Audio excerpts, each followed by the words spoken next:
Welcome one and all to round 2 of ROTAX MAX Challenge Latvia and the second round of the Latvian National Championship. We're here 140 kilometres north-northeast of the capital city of Riga at the Teperis Sporta Complex in Smiltene. My name's Alex Goldschmidt, here to take you through all the action over this afternoon and all the way through tomorrow.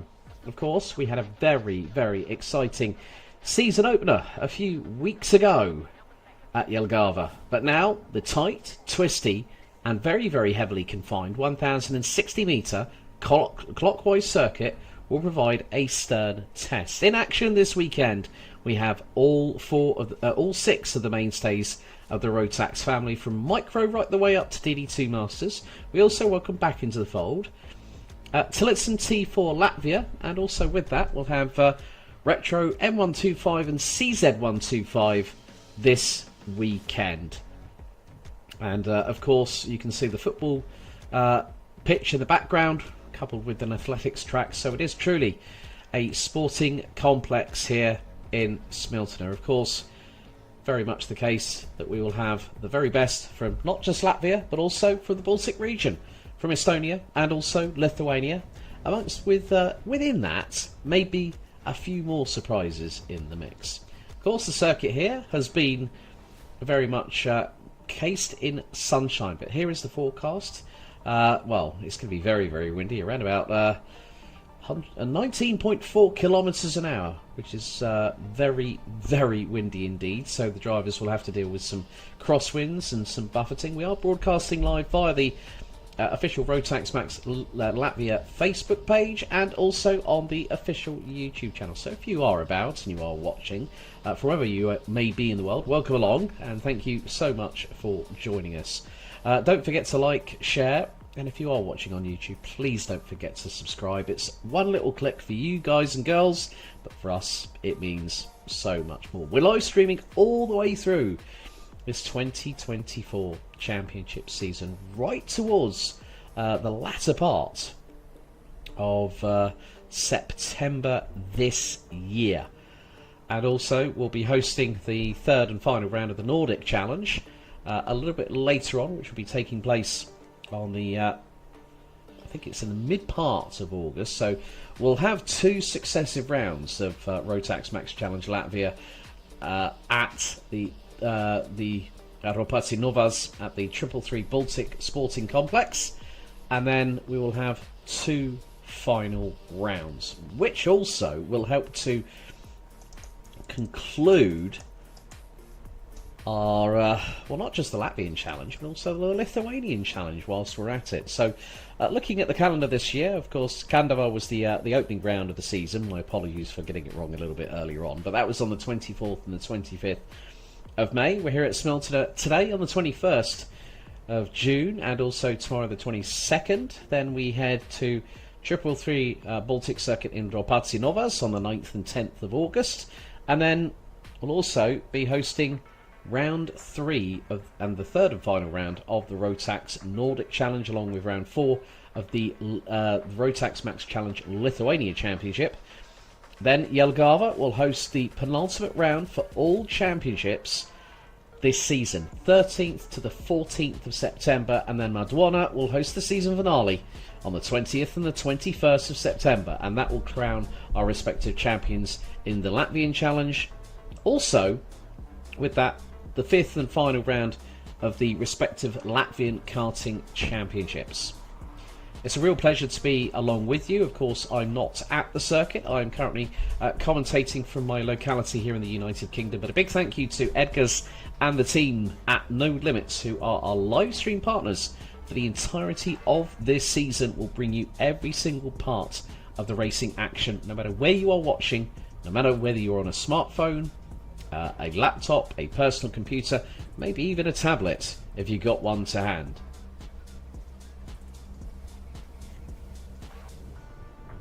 So very soon we will be getting underway with our timed qualifying sessions, and today we will have the first barrage of action. So qualifying will be 5 minutes per session, starting off with Micromax, then we head to Minimax, Junior Max, Senior Max, Max DD2, DD2 Max Masters, and then Tillotson T4 will conclude the qualifying for today. Then we'll have the first set of heats, which will take us through to around about 7 PM local time here in Latvia. So if you are watching in continental Europe, that'll be 6 PM. In the UK, that'll be 5 PM. Then tomorrow the action gets back underway with our second set of heats and also time qualifying for Retro M125 CZ125 at 10 past 10 local time tomorrow morning. And then we'll have Heat 2, the pre-final, the second set of heats, the pre-finals and the finals, and it looks like one of our marshals at the track here at Smiltene is doing a little bit of a drum beat at the moment. May have got something in their ears, maybe just, or could he be playing maybe a makeshift xylophone? I don't know. Put your guesses in, folks, in the chat if you like. But with the crosswinds, of course, having taken a look at previous action that has taken place at this 1060 metre circuit, it is going to be a tall order. There may be opportune moments for overtaking here at Smiltene, but qualifying is the first part of business that we will have to attend to here at Smiltene for the second round out of 6. Of course, drivers competing in the ROTAX Max Challenge Latvia are competing for prize tickets for the 25th anniversary of this year's ROTAX Max Challenge Grand Finals, which will head to the base of Mount Vesuvius in Sarno, and that will be our venue between the 19th and the 26th of October 2024. Of course, it's the first time since 2019 that the Grand Finals will have visited southern Italy, but the circuit was a very different layout back then. It has been highly modernised, highly evolved since 2019.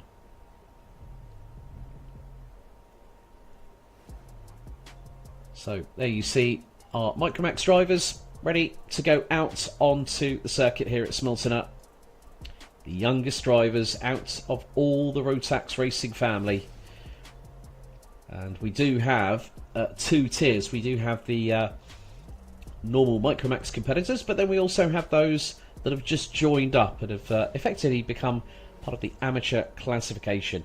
So in total, with regards to our entries for round 2, not including Retro M125 CZ125, who will be in action from tomorrow, well, they will have free practice this evening, but they will be, there's around about 80 drivers in total, and the biggest grids look to be, well, seniors look to be the biggest out of everybody at the moment with 15, micros 5, minis 11, 11 Tillotson T4 drivers. Now those are 4-stroke engines, which we'll get into a little bit later on, just before their 5-minute timed qualifying session here at Smiltene.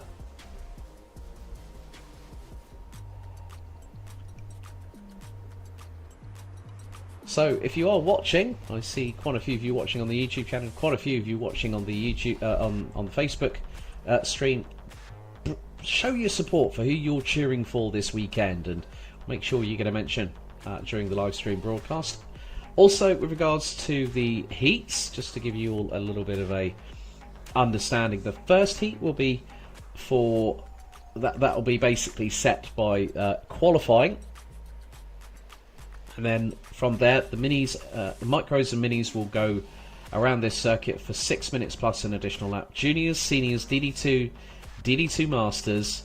Then we'll also have, well, the thing is that we've actually done something quite interesting here, because we do have the DD2 and DD2 Masters combined are 16. So they're going to run in their own respective heat, but they'll be amalgamated. The same will be said for amateur of ROTAX Max DD2, Masters and Heavy. They'll also run in their own session along with Tillotson T4. So all apart from Micro Mini will be having a 7 minute plus an additional lap heat 1, 6 minutes plus an additional lap for Heat 1 for Micro and Mini. We'll do exactly the same tomorrow for Heat 2 tomorrow morning, and then the qualifying heat for Retro M125 CZ125 will be 7 minutes plus an additional lap tomorrow. Then we'll head into the pre-finals, and then it goes to 8 minutes plus an additional lap for Micro and Mini. For all other classes, 10 minutes plus an additional lap. Then we up the ante and also up the duration of the races for the finals, which will start at 2:45 local time tomorrow afternoon. Micro and Mini will be 11 minutes plus an additional lap. Retro, M125 and CZ125 will be 10 minutes plus an additional lap. Tillotson T4 will be 12 minutes plus an additional lap, and all other ROTAX classes, so Junior, Senior, DD2, Masters, Amateur DD2, Amateur Master and Heavy, 14 minutes plus an additional lap. The weather could bring in its wrath of God, so to speak, over the coming days, because you can see the banners just off of the dummy grid are very, very heavily being buffeted by the surrounding wind, which looks to have increased since we went live just a few moments ago. Also, there are some other drivers from the Latvian nation that are competing this weekend elsewhere. We do have to give a shout out to a name that I remember from a very long time ago. Roland Spruder is going to be at the Slovakia ring for this weekend's FIA Academy Trophy. So good luck to Roland's over there in Slovakia. Do us proud for everyone. But it is going to be very, very good to see. Seeing a lot of activity on social media. Patrikas Jokis sitting in a chair, ready for quali as of 3 minutes ago. Well, Patrikas has got a little bit of a wait. But it is good to see the amount of people that love their karting. And it is very much the case here. 3-minute board has been shown to the end of the dummy grid. And there's Emils Akmans. Who is that? That's with Martins Lapins. In the number 69 with the devoid of sticker kit. So the Stealth Paralin, I think I should nickname it here. But now is the time for the youngsters in the Micromax class to get themselves ready.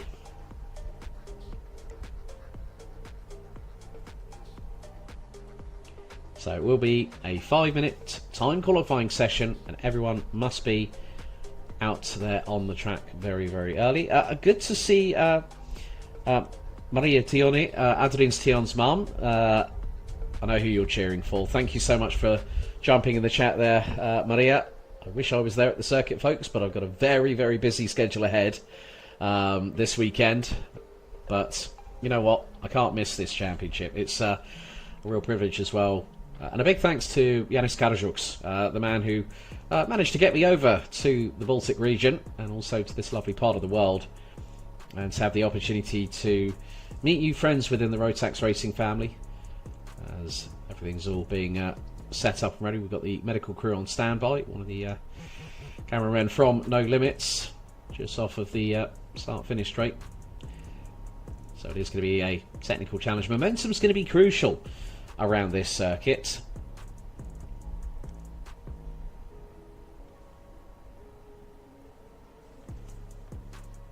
So we are waiting for the green flag to fly at the end of the dummy grid.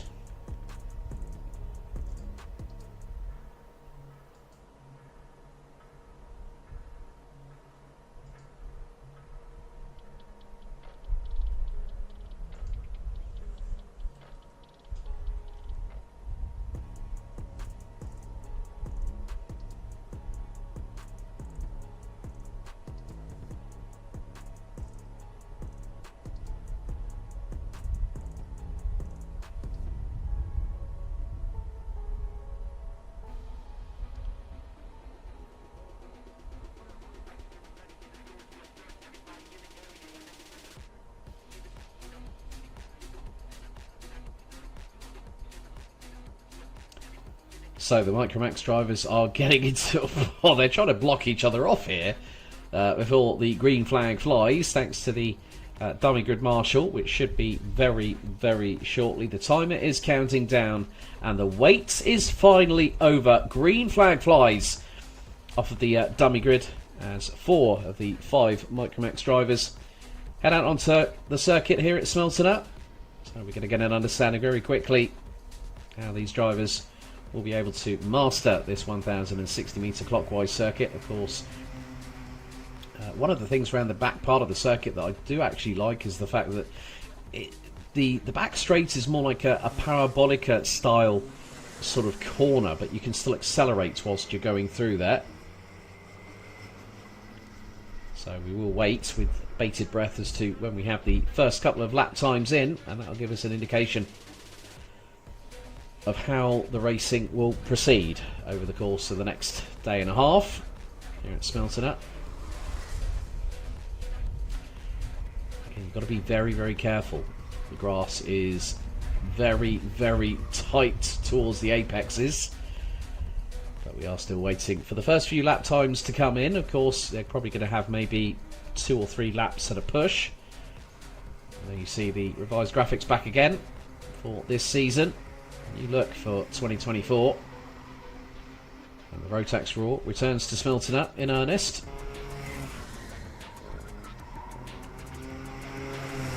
Yeah, the tyres come under duress. So at the moment, Benetton Scarless in the number 3 is the fastest driver out there with a 52.926 ahead of Martins Lapins, Rodrigo Tarins and Ivo Os. Remigius Kriausiunas has just gone through and gone up to second position on a 53.238, 3/10 off of Carlis. Benetton's, who's leading the way, but it might be the case that Benetton's will have to try and do something. There's one of the Energy Corsa chassis. Oh, that was Ivo Os. Now, who is he in front of? That's the 77 of Rodrigo Taurins. So both on Energy Corsa chassis. Of course, Energy Corsa last year ran a certain Thomas Stolchamanis, who these days is now running in single seaters.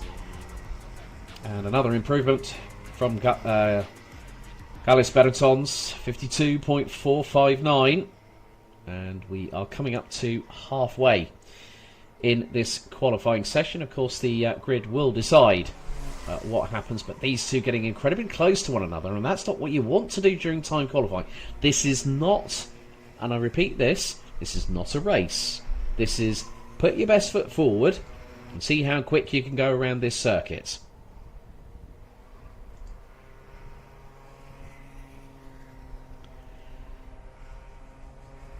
So coming up to the final 2 minutes of this Micromax timed qualifying session.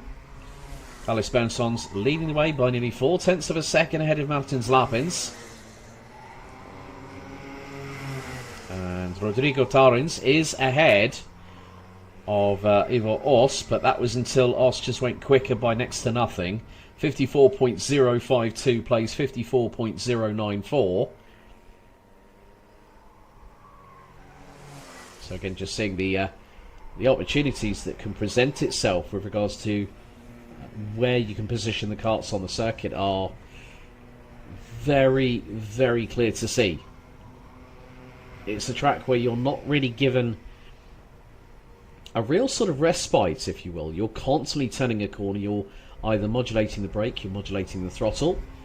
That is Martins Lapins in the number 69.391 off of provisional pole position. We've got just over a minute to go as Lapins gets his head down. Across the line goes the number 69. And his last lap was a 52.865. So Lapins showing a little bit of consistency. There's Carlis Benetton's on the number 3 Energy Corsa chassis, running as a privateer. It seems to have quite a bit of confidence. Remigius Kriausiunas, number 99 from Lithuania, now gets to within 0.38 of a second of Benetton's, as this is going to be the final opportunity for these drivers to put in a fast lap, unless Carlis Benetton's is going to get another lap in. It looks like, yep, with 15 seconds across the line goes to number 3, but the tyres screeching murder in the air as the number 3 was quite literally at flat chat. 5, 4, 3, 2, 1. That is it for time qualifying. Kriausiunas is probably going to be the first one to cross the line. Martins Lapins has gotten through, has stayed second and has closed the gap to Carlos Benetons to just under a 1/10.5 of a second. So waiting for the drivers to come across the line. Looks like everyone might have gotten an opportunity to get an additional lap. Carlos Benetons definitely had that opportunity to do so. And is going to come out of the final corner. So does Carlos Benetons improve that advantage? No, not quite. 52.461, but Carlos Benetons takes the first pole position. Martins Lapins, well, that was an improvement. My apologies there. Carlos Benetons, 52.353. Martins Lapins second on a 52.557. Remigius Kriausiunas takes P3 ahead of Rodrigo Taurins and Ivo Os, rounding out the 5-strong grid. So all results called by myself as the drivers now make their way onto the weighing scales ahead of part from 8 and scrutineering, and then of course any technical or sporting matters that need to be dealt with post-race means that the results that I call will be provisional. So Benetons takes pole position provisionally for Micromax ahead of Lapins, Kriausiunas, Taurins and Os, and that will be the provisional starting order for Heat 1 for the Micromax drivers, which takes place in about an hour's time at 5:15 PM. And there we have our Minimax drivers, 11 drivers in total according to the official entry list.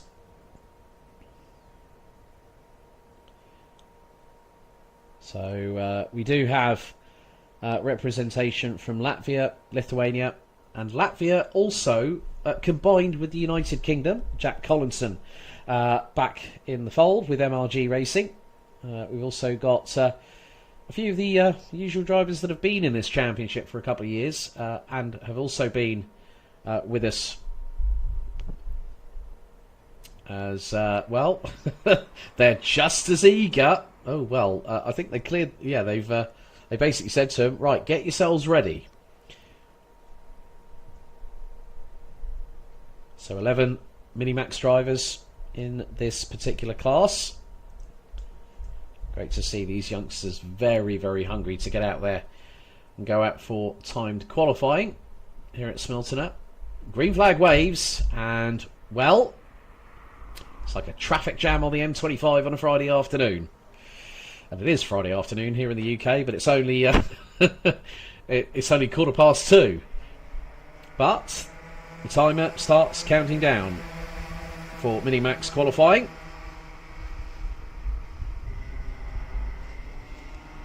So drivers now up to full speed. And hurtle their way through into the right-hand hairpin here at turn number 1.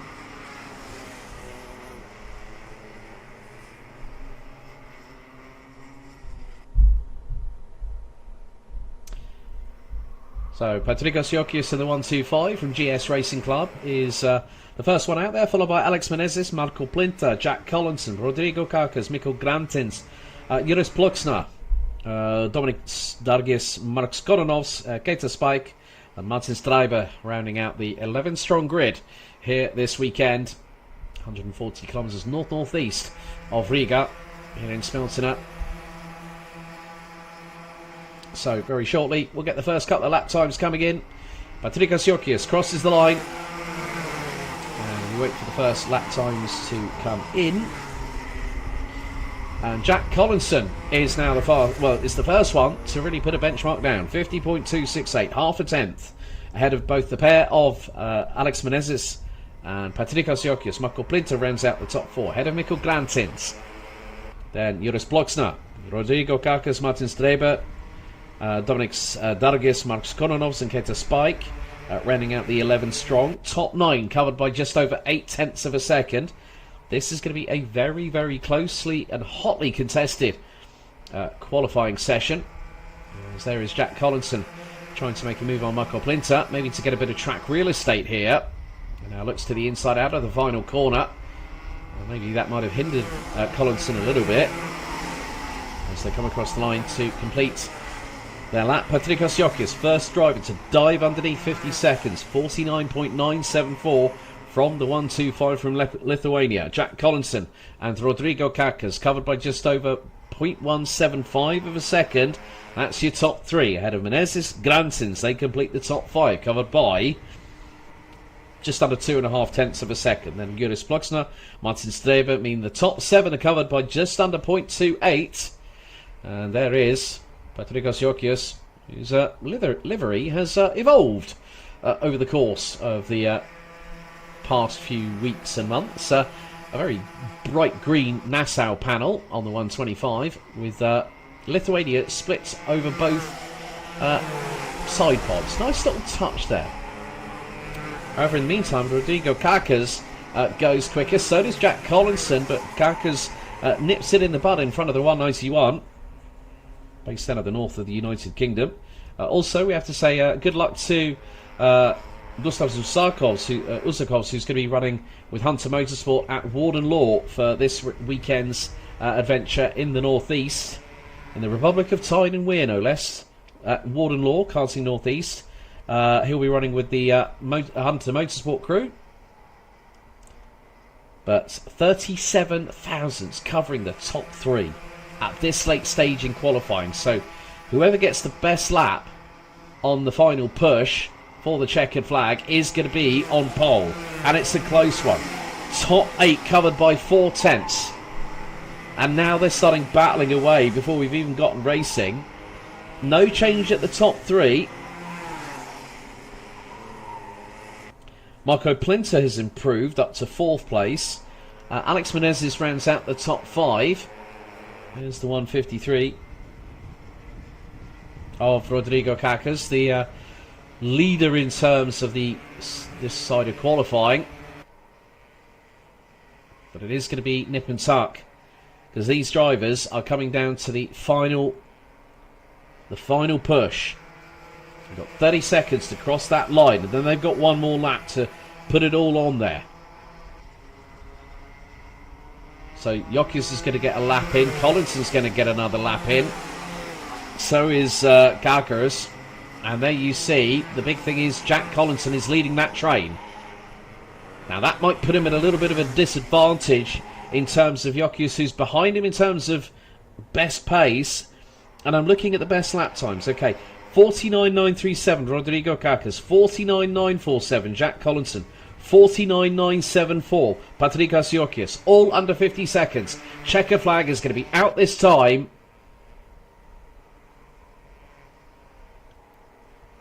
And now we have to wait with bated breath. Who will be the driver that is going to take pole position in what has been a very, very closely packed qualifying session? Check it out. Does Patrikos Jokis improve? No. Collinson doesn't improve. Kakas still holds on to pole position at the minute. Dominic Stargis does not improve. Keita Spike does not improve on a personal best. However, does improve.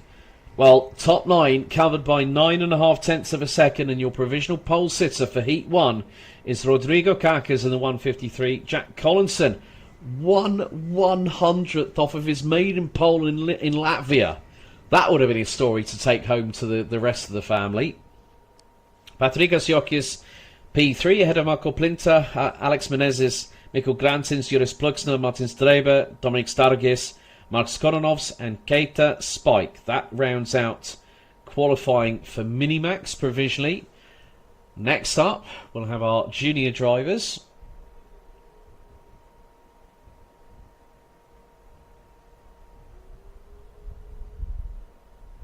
Which there look to be a total of 12.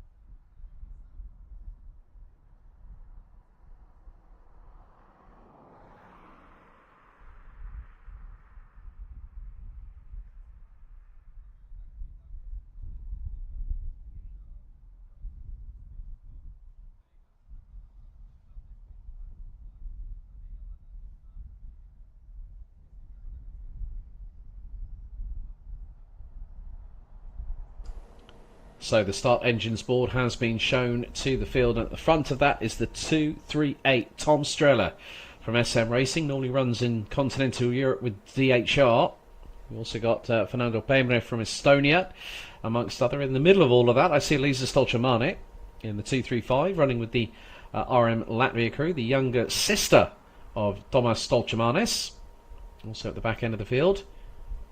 Come on, Adrians Tions, wakey, rise and shine. Stop chatting and get on with it. Well, both he and might be Hans Markus Narust have decided not to go out just yet, but he needs to start concentrating on other things. If you're racing and you've got to be in full quali mode, if you don't get pole position, you've got one person to blame. That's yourself. So, junior qualifying underway here at Smeltene at the Teperis Sporta Complex. So it will be quite interesting to see who will be quick out there. Keep your eyes on the likes of Tions, the likes of maybe, I would say, Stolchamane, Tom Streller, amongst others. So we're going to see a real ramp up in pace.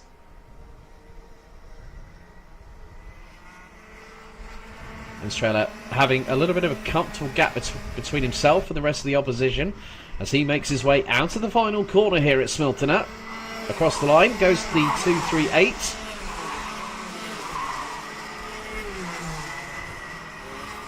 Puts in a benchmark time of a 47.746, over 2.5 tenths of a second ahead of Elisa Stolchamane. Timothy Vladimirov in the number 287 is third, ahead of Timios Peserica. Fernando Pemre, Martin Valts, Aloysius Sekavicius, Otilia Gramberger rounds out the top 8, with Freddy Kadastik rounding out 9th. Adrians Tions, Hans Markus Narusk and Gabriels Moises have made it out onto track, and straight away on his first effort, the 271, Tions has now put it P2, 2 tenths behind Tom Streller, who looks to just be focusing in, and he's just put in an absolute flyer of a lap, a 47.746. Well, no, actually make that a 47.134.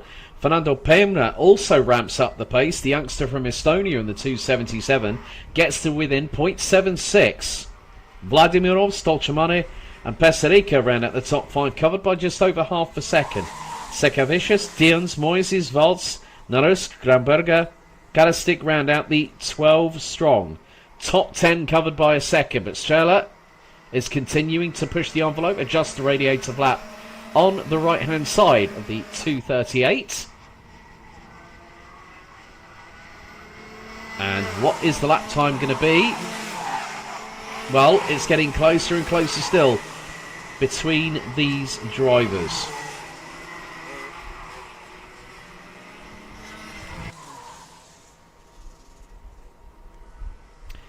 Well, Streller still leads the way in terms of time qualifying, 47.134. His last lap time was a 10th exactly to the decimal point slower. Fernando Pemre has got that gap down to 43 thousandths. Adrians Tions now equals the lap time of a 47.250 of Martins Valds in the number 216, Timothy Vladimirov. Elisa Stolchamane. This is so close at the moment. She's rounding out the top 6 at the minute.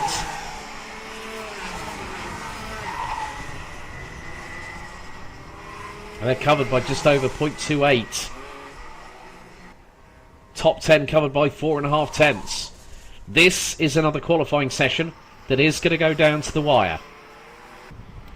And Fernando Pemre has taken the top spot away from Tom Streller by 2/100ths. With a minute to go on the timer. 47.114 is the new fastest lap time in this session. Fernando Pemre on the Tony Kart in the 277. And I think this might be a little bit tactical here from Tom Streller in the 238. Across the line they go with 40 seconds on the timer. And the gap now has increased. Fernando Pemre has been on a flyer. 55 thousandths is the new distance in terms of actual pure, flat-out qualifying pace of 47.079. Tom Strella might be using this as possibly a strategic advantage, maybe to get a little bit of slipstream in the dying stages in this qualifying session as we head into the final 10 seconds.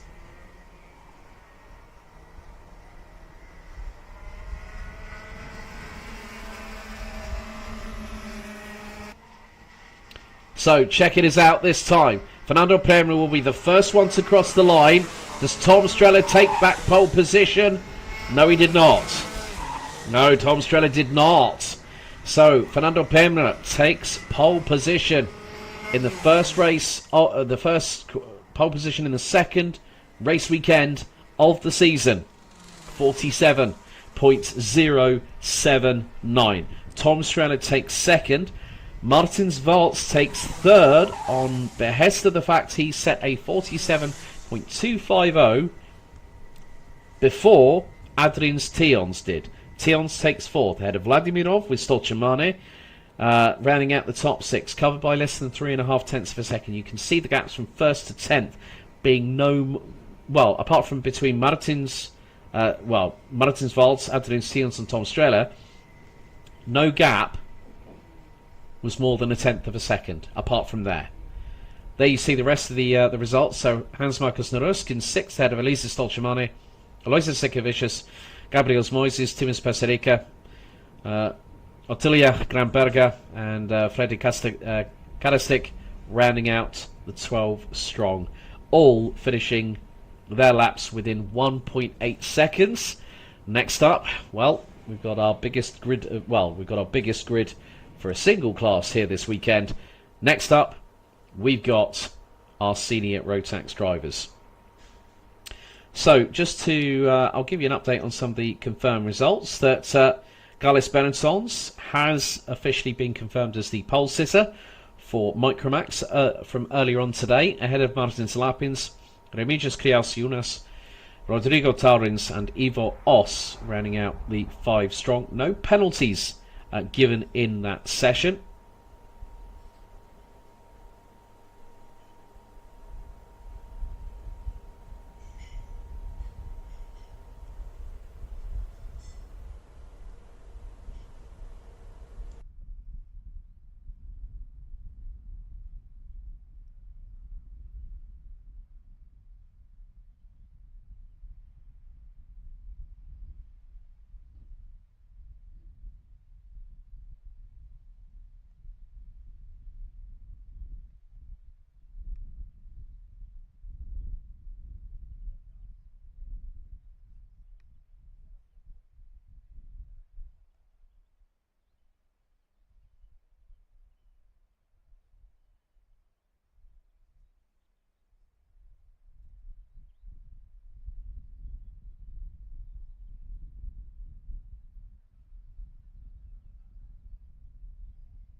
Now it's time to get underway with time qualifying for senior ROTAX, and also some regular drivers that have been a part of this championship. Paul Hamburg, Atiom Sestikovs, Romans Rodianovs, Marta Spike.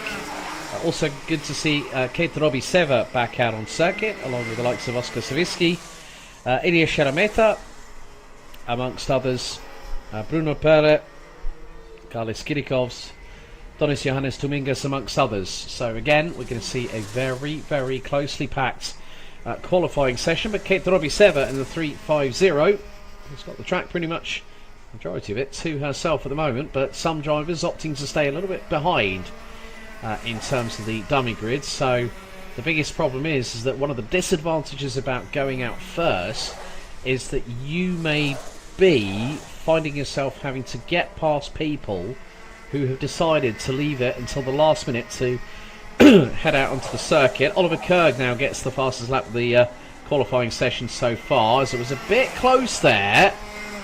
Ilya Shedemeta going up the inside of one of the Sodi carts, trying to make out who that was. Not too sure, couldn't really make out the number on that one, to be completely honest with you, but the lap times are starting to slowly but surely come on in. Oliver Kerg leads the way, 46.931. Carlos Brikis, 56.540. Carlos Kilikovs, 22 thousandths back in third. Ilya Shedemeta, followed by Kit Drobiseva. They're covered by 9 1,000ths. Roman Zrodyanovs, the winner after what was a very, very dramatic round at Madwana last year in the senior final, now moves up to P3. Kaspar Joipera from Estonia, now up to provisional pole by 1 3/4 tenths of a second. Kalis Kidikovs in second, Ilya Shedemeta third, Roman Zrodyanovs, Oliver Kerg. They ran out the top 5, covered by just under 2.5 tenths of a second. We'll make that now the top 5 covered by 2 tenths. There is the 3.62 of Rodyanovs. Well, we saw just briefly in shots. And there's Kate Drobiseva. She's now just outside of the top 10 in 11th. There's Oliver Kerg crosses the line. So does Roman Zrodyanovs. Oskar Zawicki in the 3.89. That rounds out the top 10.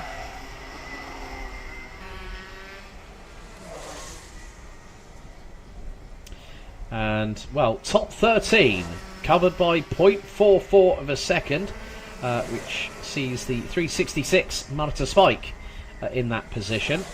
Her best effort so far, 46.46. Well, she's just actually improved, as I said that.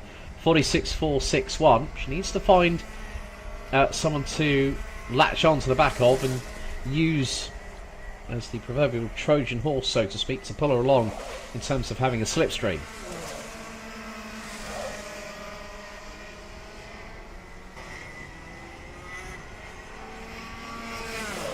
Sebastian Adari is the new fastest driver in this qualifying session, as we've got 1 minute and 18 left on the timing to go. 46.022, the 312 with the AGS Racing Team, based out of Estonia, running on the Cosmic chassis, is ahead of Joel Kaspar Joipera, who's in the same awning. So at the moment it's an AGS 1-2. Bruno Perla, the 318 running on the Lando Norris car for MRG Racing, currently rounds out the top 3 and is level on pace. Well, as I say that, Artyom Sestakov moves up to P2, the 357, goes to within 9 1,000ths of Sebastian Adari, who sets a new fastest lap. But then it's quickly been trumped. Johan Kaspar Joipera, 45.924, 11 thousandths ahead of Adari, 31 thousandths ahead of Sestakovs, 48 thousandths ahead of Bruno Perla and Tomingas. This is a close qualifying session. Marta Spike's now moved up into the top 10. Great improvement for the 366 from RM Latvia. This is her second year in the senior ROTAX class, and there were some great showcases of racecraft from the young lady racer.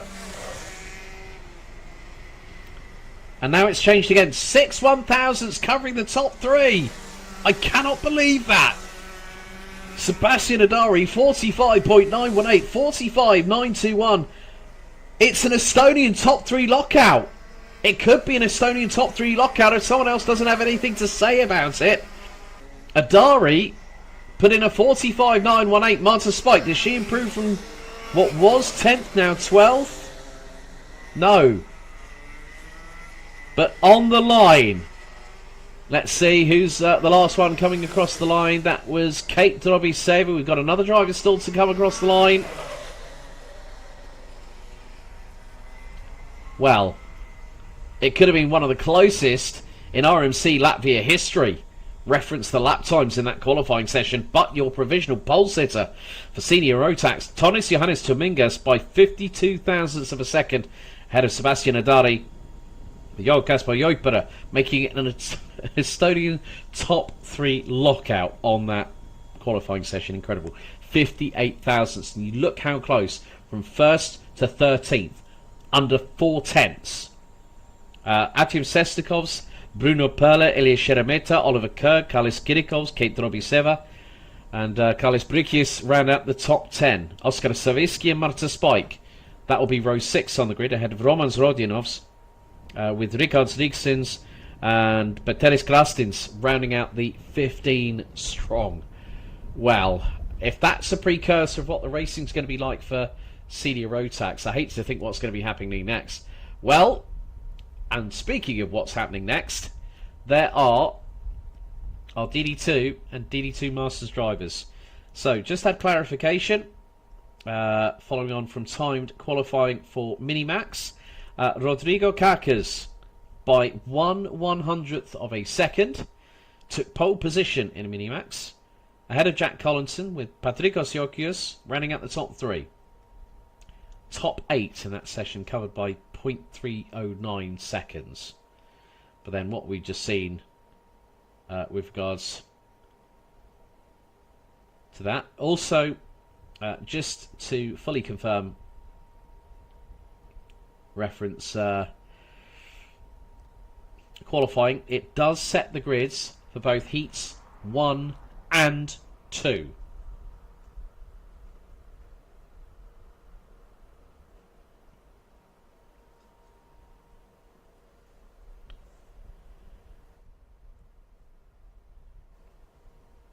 So the green well, the green flag's waving, and in the meantime just had confirmation of our junior ROTAX qualifying session.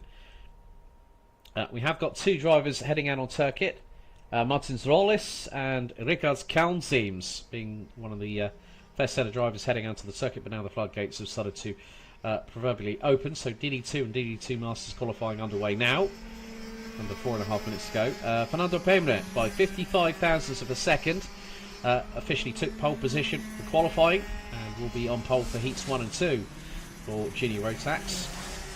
And Tom Streller, Martin Valtz and Adrien Stions will round out the top 4. The top 10 rounded out by Timus Peserica in that session. I'm going to have to say this, as per the regulations, you are meant to be at full speed in qualifying. And I'm sure that the stewards might take a little bit of a shake of the heads. And I'll be completely honest with you now, the purpose of qualifying is to be flat out. You need to be flat out, and it says it in the sporting regulations, I'm afraid. I have to point this out. I don't really do this, but at qualifying you are meant to be out, and you are meant to be out there and at full speed. So whether a couple of drivers might incur the wrath of the race officials post-race, well, on their heads be it. But the first couple of drivers that have put in lap times, well, you see Patrick Knowles Lochmelis, Harold Skakalis and Rikards Kalnseems putting some lap times in. Matis Malinovskis has also just put a lap time that's put him 3rd. Devin Sigardi, the 444 from Estonia, rounds out the top 5. And, well, waiting for Thomas Birsins, a leisurely 52.3. I know you're quicker than that, mate, come on. That's 5.6 seconds off of Andreas Upkalp in the 499. So at the moment, it's Andreas Upkalp leading the way in DD2, Ivars Us in the 520, leading Masters qualifying.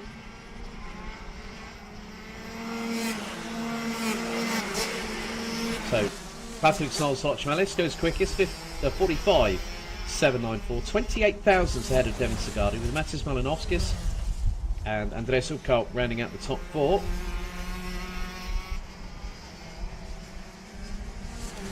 And Harold Gargalis, I know he basically, I'm now going to have to look back.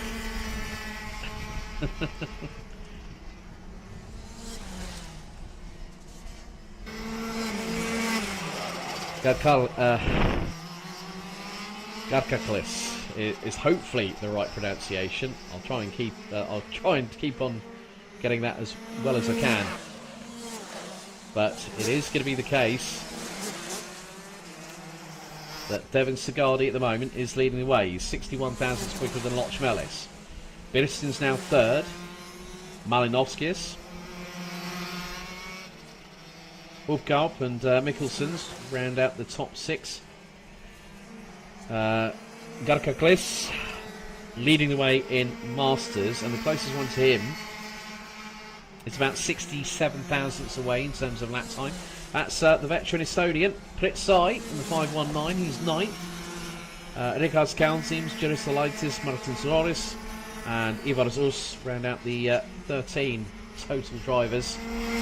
Devin Sigardi looking to amp up the pace here. With one more, maybe 2 more laps to go with a push. Well, Loch Melis has now retaken that pole position away, and it's 28 thousandths. Pearsons needs to find another 2 tenths at least to get onto provisional pole.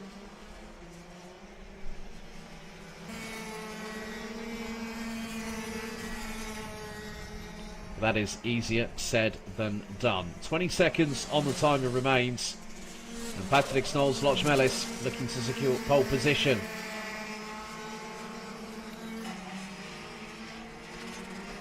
This is going to be to the wire. Sigardi crosses the line now.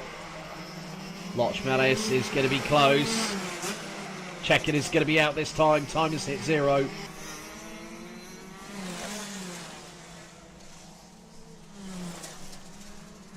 So Loch Melis did come across the line and did a 45.520, but Thomas Birstins has just stolen it away from the 4.18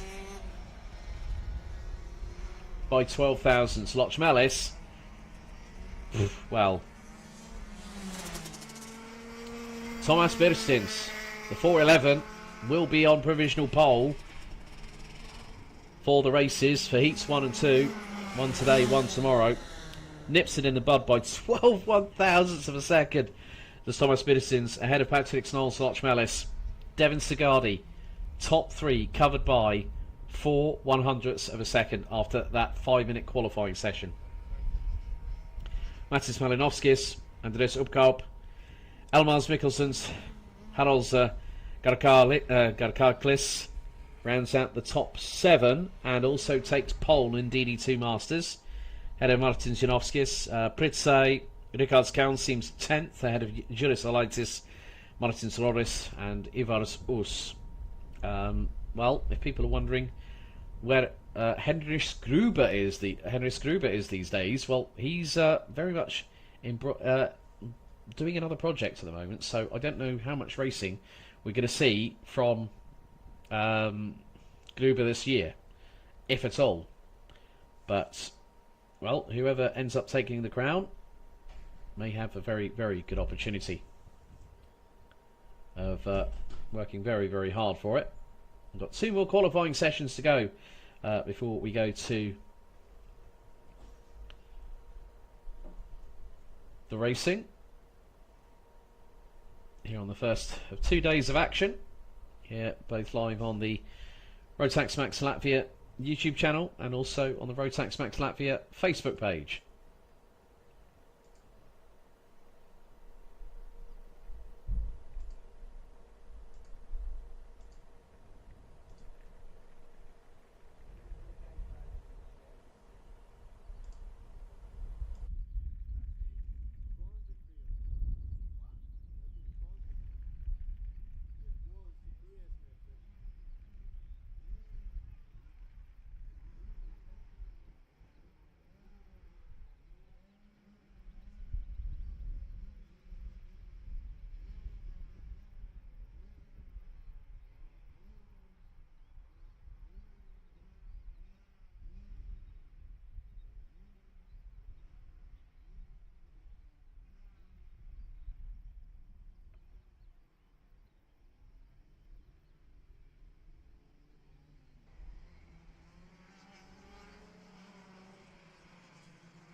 So we now get underway officially with time qualifying for amateur, DD2, DD2 Masters and heavy.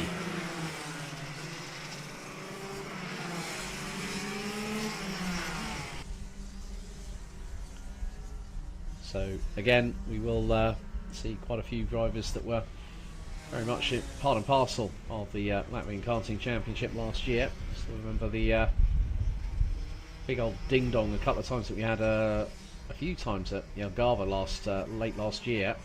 I had the opportunity of going over to Algarve. Don't remind me about that weekend, especially with what happened on the Friday. It's definitely what myself and a few other people would like to forget, but sometimes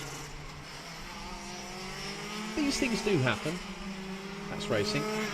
Rodrigo Frams is the first person to put a benchmark down of 48.115.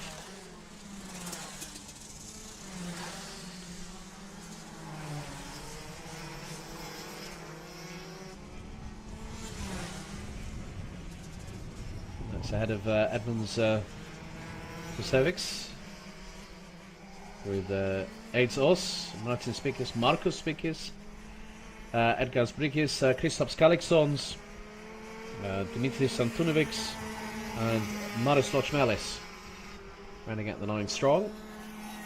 Still got 3 minutes of this session remaining.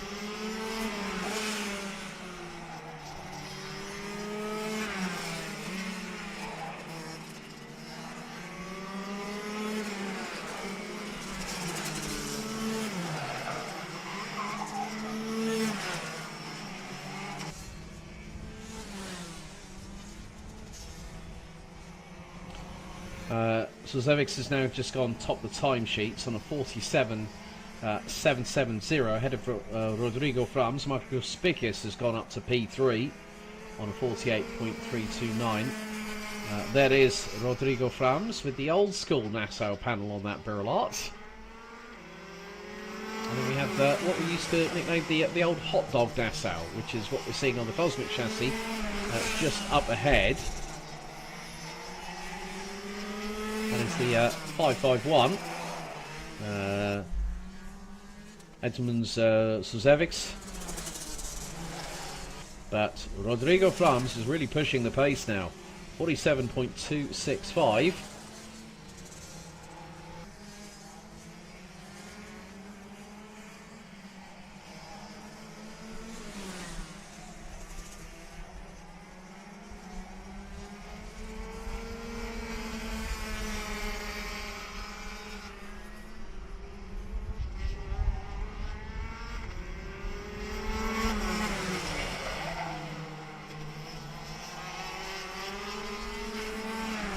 Still, the pace is very much unrelenting.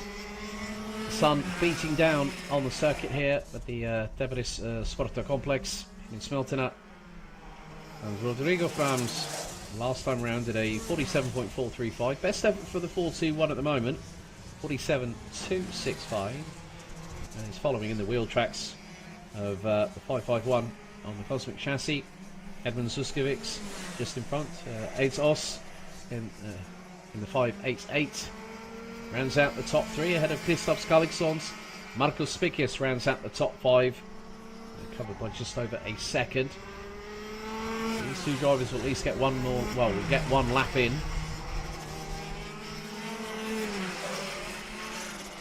And Rodrigo Frams, I think, just might be doing, well, last time you can see the Sun steering inputs, a bit of minute adjustment. When you're trying to push the accelerator on the kart, you have to be very careful with modulation, because sometimes the back end might step out on you, especially when you're having to go left to right, left to right. So the tyres will be definitely struggling a little bit later on when it comes to the racing. But the qualifying session, our penultimate one of today, we have still got one tomorrow with Retro M125 and CZ125, but the checkered flag waves and Zuskovics stays where he is. Frams takes provisional pole. Os in third in the 588.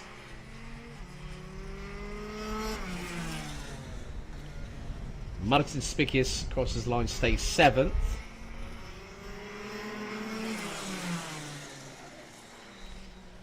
So that was Kristaps Kaliksons and Edgars Brikis crossing the line. And Tudovics. And looks like we've got one more driver to cross the line now. That concludes the session. Rodrigo Frams takes pole position provisionally for DD2 Amateur, DD2 Masters Amateur and DD2 Heavy by just under 0.3 of a second ahead of Edwin Zuskovics, with Eitos, Kristaps Kaliksons, Markus Spikius running out the top 5, covered by just over a second. Manis Lochmelis in 6th ahead of Martin Spikius, Edgars Brikis and Dimitris Antunovics rounding out the 9 strong. Next up, well, last but by certainly no means least, is the 4-stroke Tillotson T4s, as they are getting themselves primed and ready for their 5-minute qualifying session.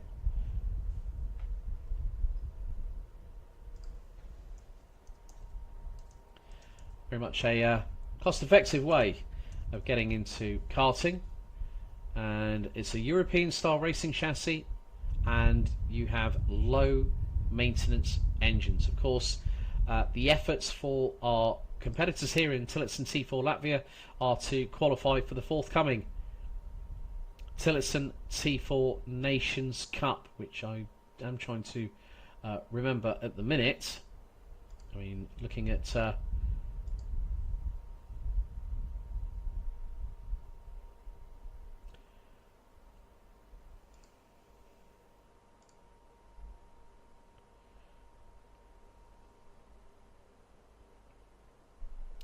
which will be the Nations Cup. Also, a big milestone for Tillotson back in April of this year, that 1,000 karts, the T4 senior kart, and Tillotson extended their gratitude to IP Karting for presenting a unique limited edition T4 chassis to commemorate the milestone. This year, Tillotson T4 Nations Cup 2024 will be taking place at the Cartódromo Internacional Lucas Guerrero between the 5th and the 8th of September 2024 in association with RGMMC Group.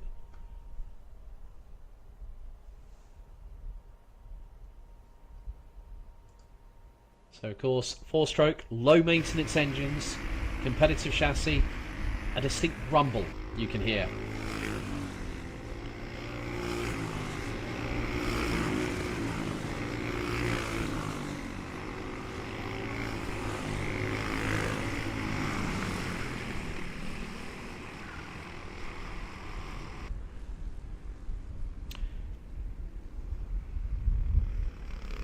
So we do have a few of the regular drivers in here.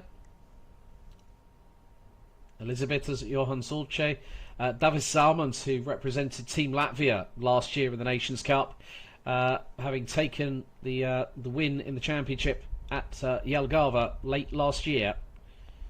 There's also here Dacia Grossberger and a few other new names amongst with that as well. But we are waiting for the first set of lap times to come in. It's close quarter, it's competitive, and it's equal equipment for everybody.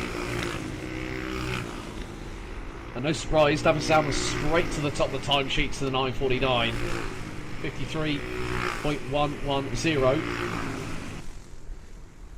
And then Daniels Petris Beresins a 10th behind. Kirill Dimitrievs rounds out the top 3. Bit of Haris Gladkins, Christopher Skalne, Rudolfs Rupainis, Elizabeth Johanna Zulce, and well, Maris in the 963. I'm not even going to try and say that surname, to be honest with you. We've got Rudolf Toms Beresins, Dacia Grossberger and Arthur Seng rounding out the 11 strong at the moment.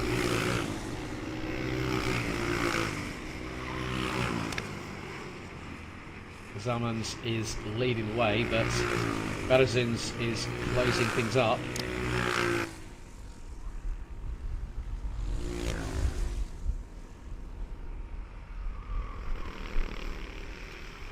No penalties issued in senior qualifying, which means that Tonis Johannes Dominguez will be on pole position ahead of Sebastian Adari, Johan Kaspar Joipera, Artem Sestakos, Bruno Perle, Ilya Shelemeta.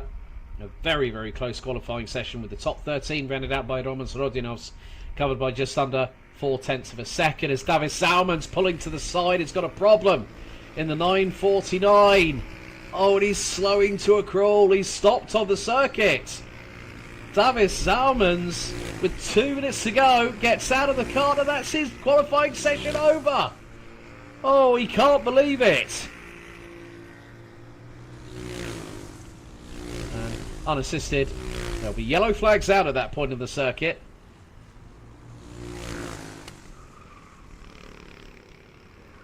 That gives an opportunity to Daniels Peteris Beresins, Kirill Dimitrievs. And, well, what a shame. Davis Salmons, last year's winner in T4 Latvia, out in this qualifying session.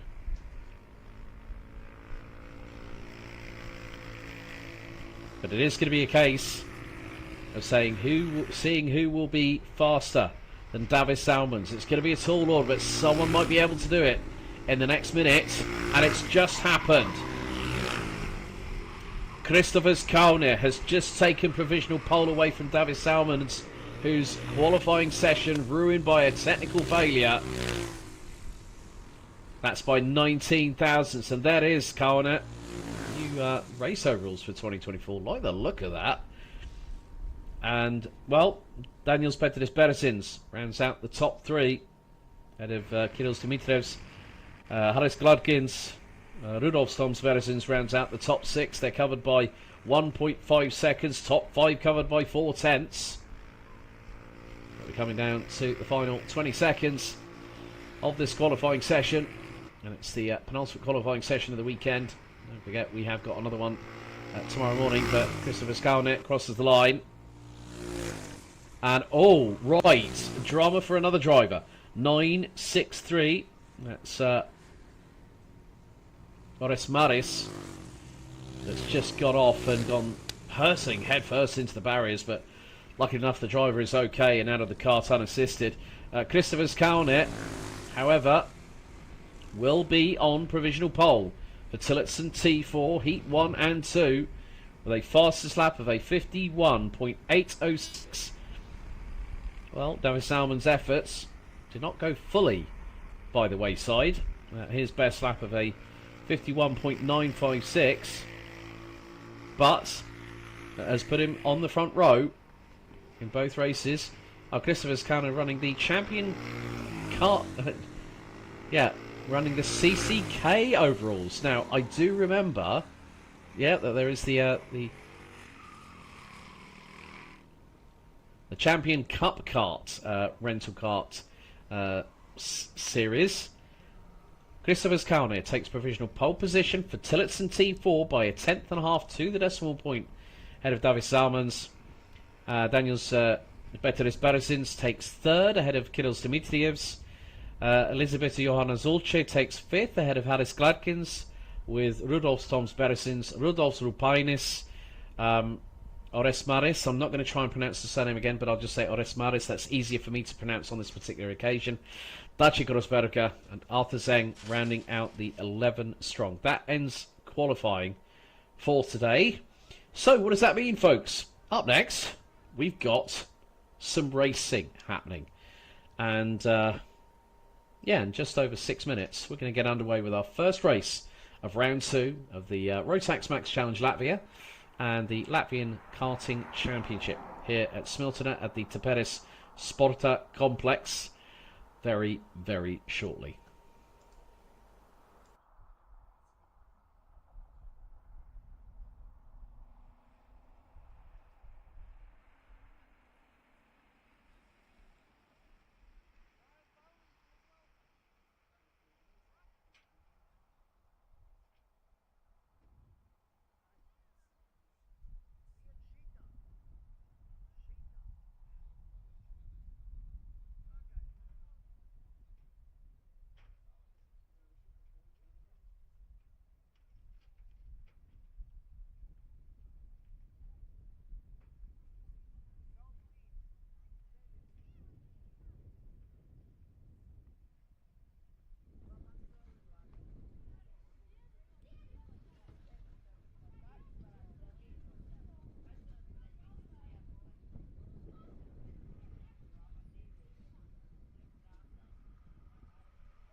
Well, as you can hear, the wind very clearly picking up here at Smiltona, but I've just had confirmation of the DD2 and DD2 Masters official qualifying results.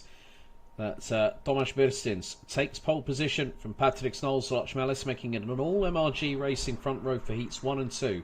12 1/1000ths separating the pair ahead of Estonia's David Sagadi with Matis Malinovskis. Andreas Upkaup and Elmars Mikkelsens rounding out the top 6.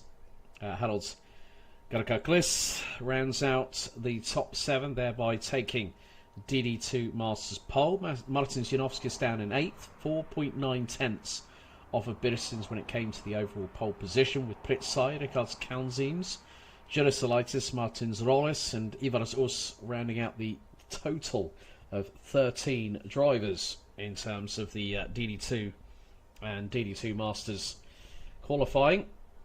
Very shortly, in just about a couple of minutes' time, the Micromax grid will be cleared of the mechanics, and then it'll be down to the drivers to get themselves ready for their first race of the weekend. Rodrigo Frams taking pole position overall in amateur DD2 Masters and Masters Heavy, ahead of Edmunds Zuskovics, with Aids Os taking third. Top 3 covered by half a second. Zuskovics taking heavy pole position in that one. Just waiting on Tillotson T4 results to come through, but when they do, I will keep you updated as and when they do get officially announced through the Sporty app. So for those watching, you can head to the official website at rotaxmaxlatvia.com and then use the Sporty app, which is available both on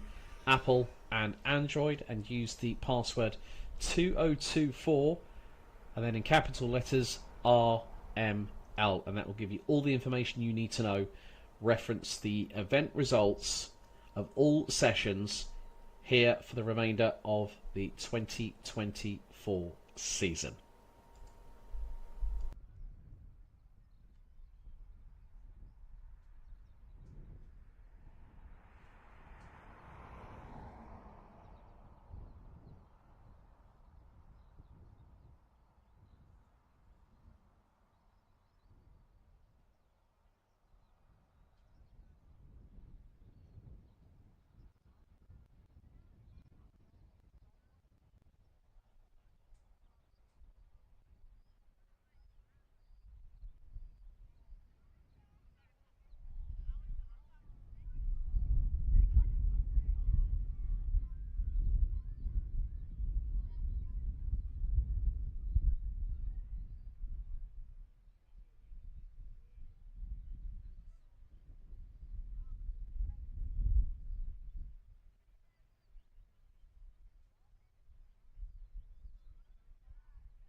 So We finally get underway with the racing action here at Smiltene for round 2 of the season. So let's take you through what is going to be a very, very interesting opening heat. 6 minutes plus an additional lap. So it's going to be Carlos Benetons with Martins Lapins alongside on the front row. Remigius Kriausiunas will be joined on row 2 by Rodrigo Taurins, with Ivo Os completing the 5-strong grid. Now, qualifying gave us an indication as to how the track might evolve over the course of what has been taking place. Of course, we've had free practice. We now have qualifying pretty much done and dusted. One of the other things that I will say is that when we have the Tillotson T4s on circuit, they're using the Maxxis racing tyre, whereas our Rotax classes are using the Mojos. So slightly different composition in terms of structure and compound. But the drivers are neatly in formation, ahead of 6 minutes, plus 1 additional lap of the 1,060 metre clockwise circuit here at the Teperis Sporta Complex here in Smiltene. Drivers being informed to slow down ahead of the green flag flying here at Smiltene for the first time. Here for round 2 of the championship season, the green flag does not drop. It's a false start. Nerves settling in with the competitors, which means we go around again for another tour of this circuit. So if the race starter is not happy, so full course yellow employed.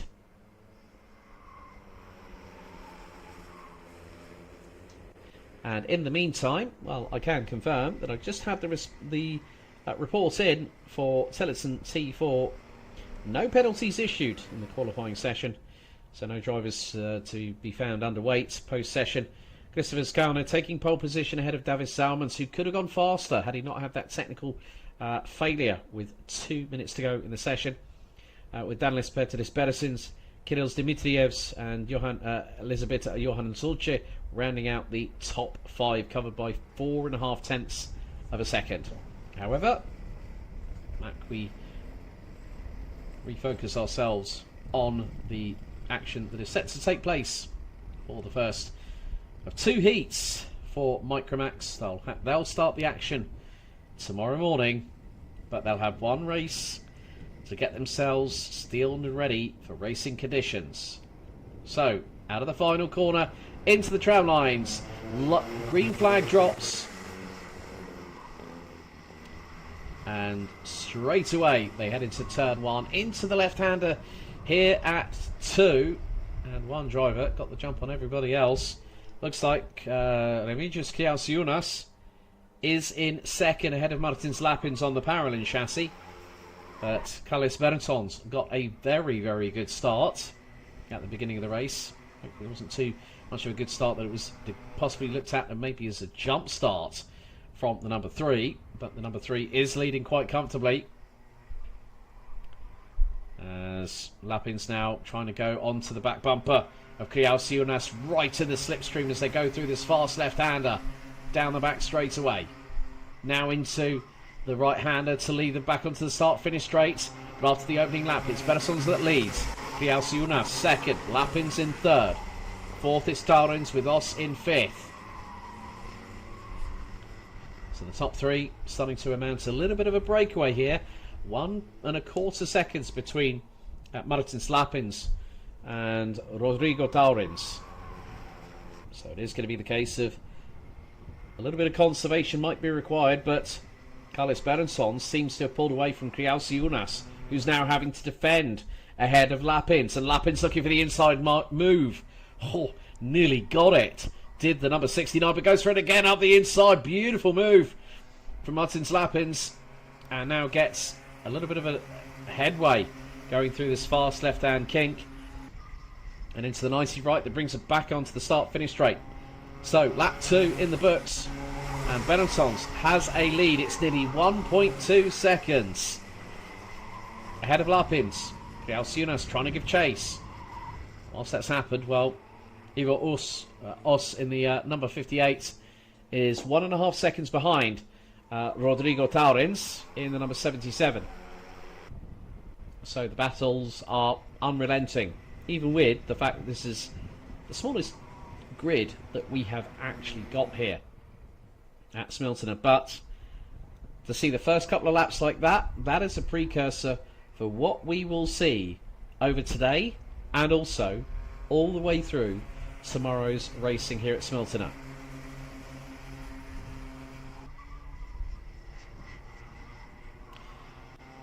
So Beressons continues to lead after lap 3 and leads by nearly 1.5 seconds.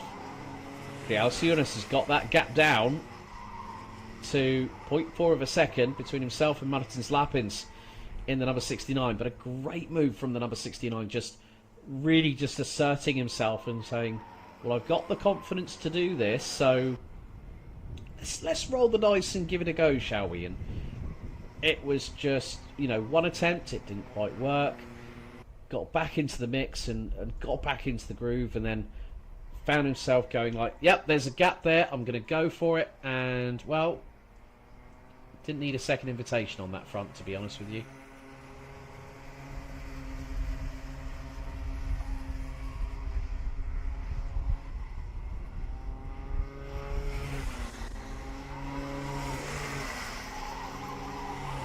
So another lap completed, and the gap is still expanding between Carlos Berensons and Martins Lapins to the tune of nearly 1.9 seconds. Lapins that time was nearly 1/10 of a second quicker than Kriausiunas. So the gap between first to third is now around about 2.4 seconds, give or take.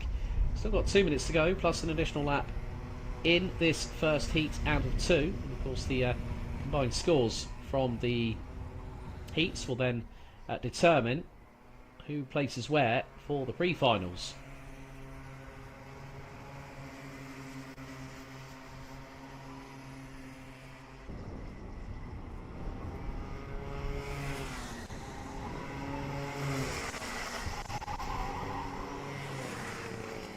But Remigius Kriausiunas, with 1:30 to go, plus an additional lap, still trying to chase down Martins Lapins in the number 69 for that second place.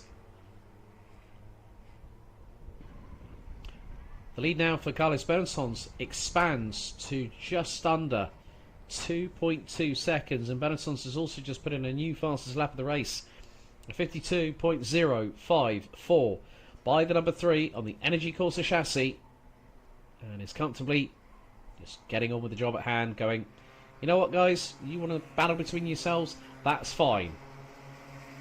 So next time around, we're going to go on to our penultimate lap of heat number 1. As Carlos Berensons crosses the stripe, so does Martins Lapins, closely followed by Remigius Kriausiunas, who's got that gap to just under 3.5 of a second here in weekend number 2 out of 6 for ROTAX MAX CHALLENGE LATVIA. But it is going to be the fact that Carlos Berensons comes out of the final hairpin, now making his way through into the left-hand kink before the 90 right brings him onto the start-finish straight. Checkered flag now waits as the number 3, Carlos Berensons, draws the first victory into his back pocket, finishing ahead of Martins Lapins by 3.25 seconds, with Remigius Kriausiunas just under 0.3 of a second behind, taking third place. Rodrigo Taurins and Ivo Os round out the top 5, thereby completing the finishing order, everyone making it to the checkered. And Carlos Berensons makes his way down towards the weighbridge, taking a comfortable opening victory.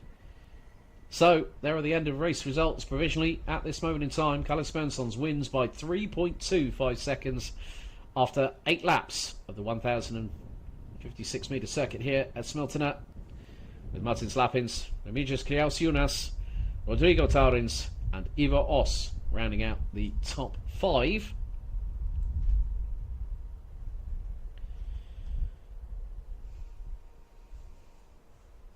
There we have our mini-max grid ready to get racing in just a couple of minutes' time. The pre-grid has already been cleared.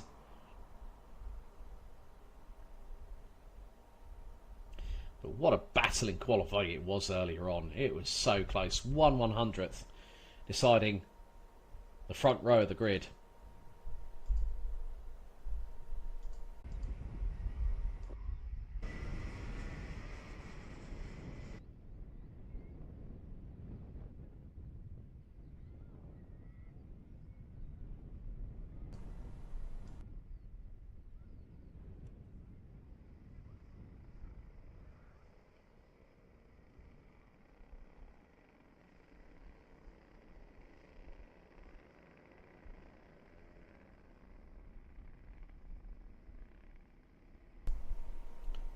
So the drivers nice and neatly in formation ahead of this race.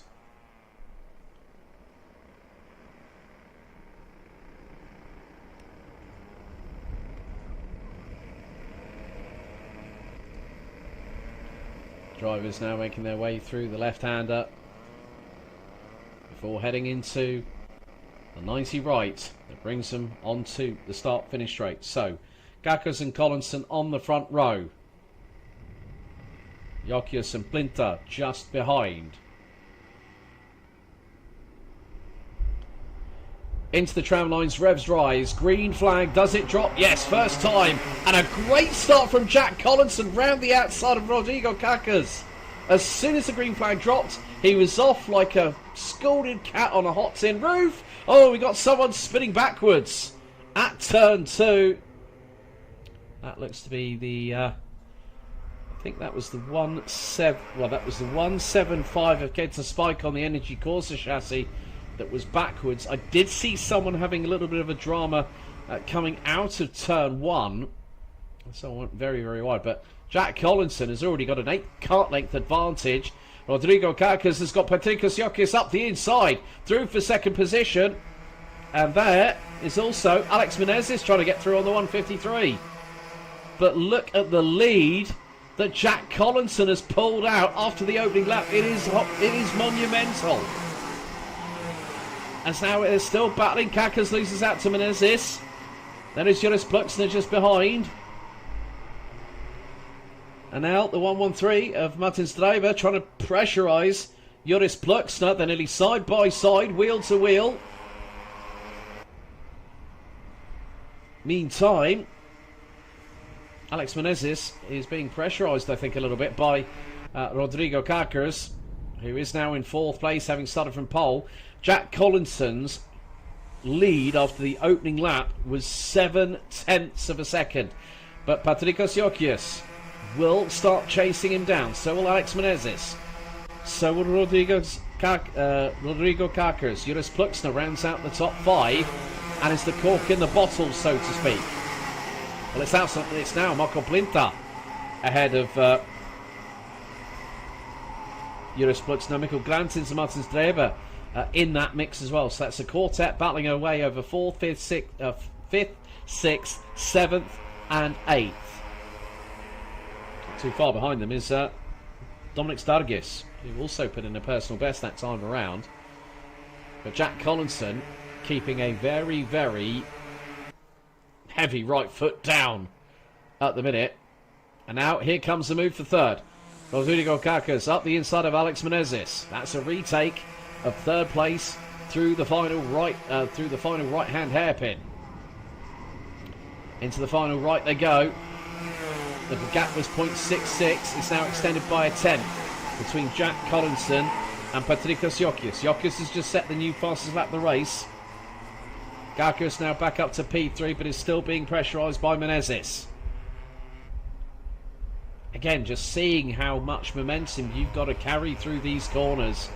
It really is a punishing circuit, especially on your core and on your rib cage. Your rib cage is what sort of is being squeezed a little bit by the seat that's underneath you. But what a showing already by Jack Collinson, the number 191. Hopefully he's going to, probably by the time we hit the end of lap number 4, will he expand that lead over Patrikos Jokius? There's Jack Collinson. That's from the UK. Mum's originally from Latvia, and he's expanded the gap again, and he's put in a new fastest lap. 50.039. The youngster He's proud of his UK heritage. But when I said to him, well, if you qualify for the grand finals, who are you going to be with? Team Latvia. Very much in the same ilk as Gustav Zuzakov's, who, speaks English fluently. Has a bit of a Republic of Thailand weird twang to it.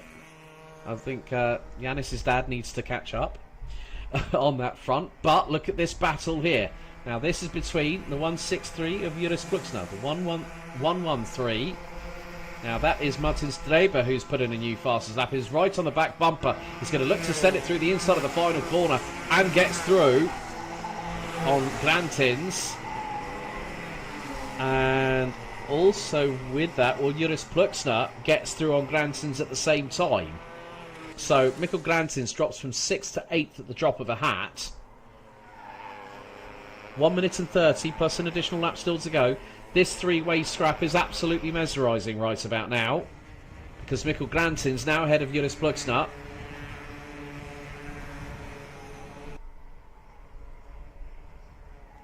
It's Martin Streber that is ahead. Juris Kluksna, Piggy in the middle. Mikkel Grantins bringing up the rear of this three-cart train. And, well, the 133 possibly might be looking for the move. Grantins thought better of it. Coming out of the final quarter, 2 laps to go. Well, maybe 3 laps to go, including this one. And now we've got a new fastest lap. Rodrigo Karkas trying to close in on Patrikos Jokic. The gap between them is about 0.4 of a second. Jack Collinson has got a lead of a second at the minute. And looks to be rather comfortable. Yeah, you can see the battle for 6th place. So nothing between them, just over 0.3 separates Dreber, Kluksna and Grantins.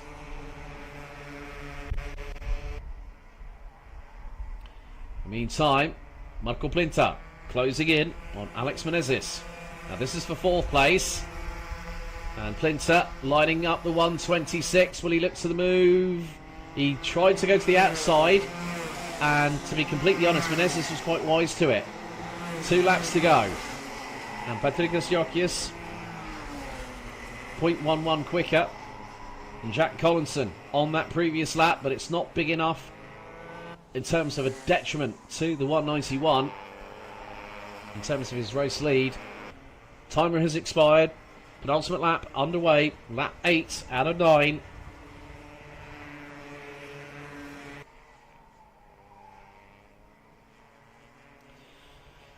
And now Rodrigo Karkas right with Patrikos Jokic.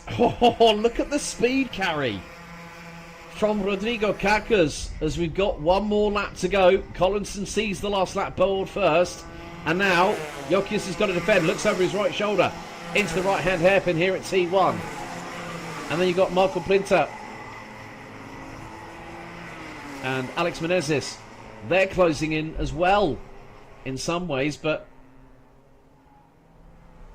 well, in the meantime, Patrikos Jokic has lost out second to Rodrigo Karkas, and that has given Jack Collinson a 1.3 second advantage heading on to the final lap of this opening heat of round 2 here for Minimax. And there is the 191. Absolutely mugged Rodrigo Karkas at the start, ran it round the outside of him into the hairpin at turn 1. And now into the final corner. Jack Collinson took the lead on the opening corner of the opening lap, and he wins by a big margin. 1.6 seconds. The winning margin for the 1 of Jack Collinson. Rodrigo Karkas takes second, and, well, in consolation, takes the fastest lap of the race. But there is your race winner, Jack Collinson, who'll be beaming from ear to ear more than the Cheshire Cat from Alice in Wonderland. A great job from the youngster, winning ahead of Rodrigo Karkas.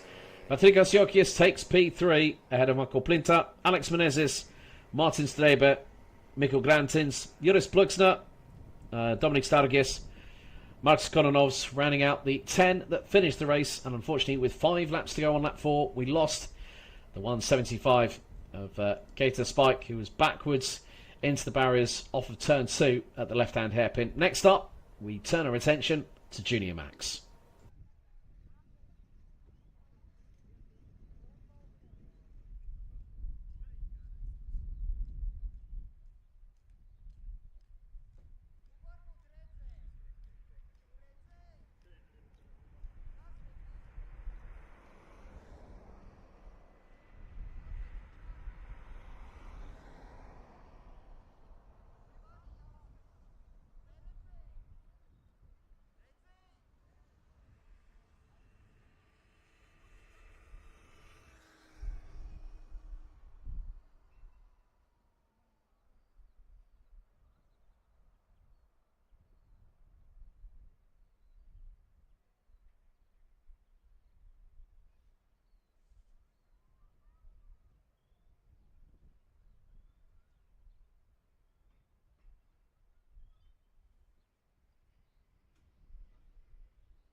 let's take you through the grid for Heat 1 for Junior ROTAX. Fernando Pemra took pole position by next to nothing ahead of Tom Strela, and they line up on the front row. Martins Valls and Antonin Stions round out row 2. They set exactly the same lap time in time qualifying a little bit earlier on this afternoon. Timothy Vladimirov and Hans Markus Nusk round out row number 3 ahead of Elisa Stolchamani and Aloysius Sekavicius.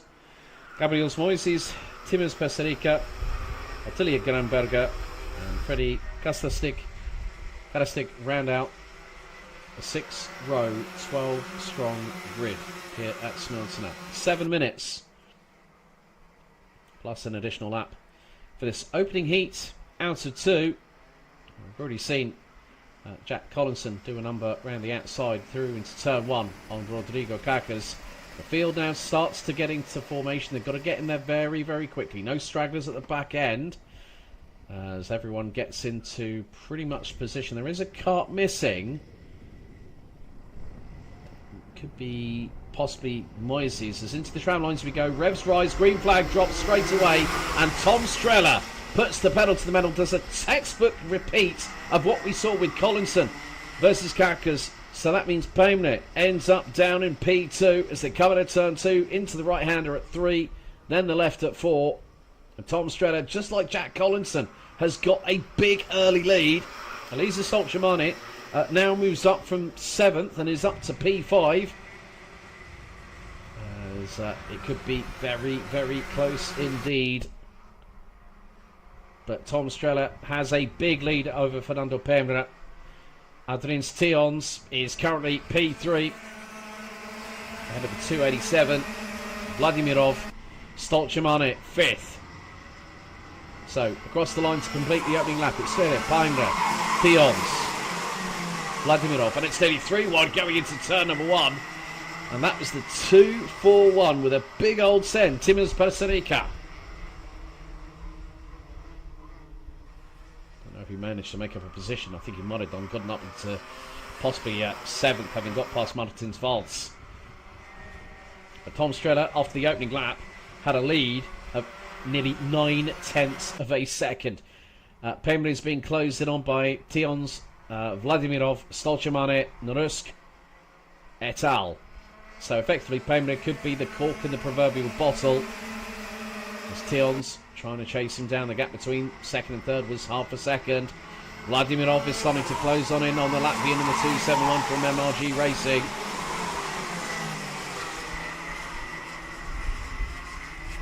Into 2. Now into this nice little complex of corners. 3 and 4. It's like a big old S-bend. Then into the next right-hander here at 5. And Tom Strela has the lead of just over a second now. Adrian Stions has set the fastest lap of the race so far. 47.382.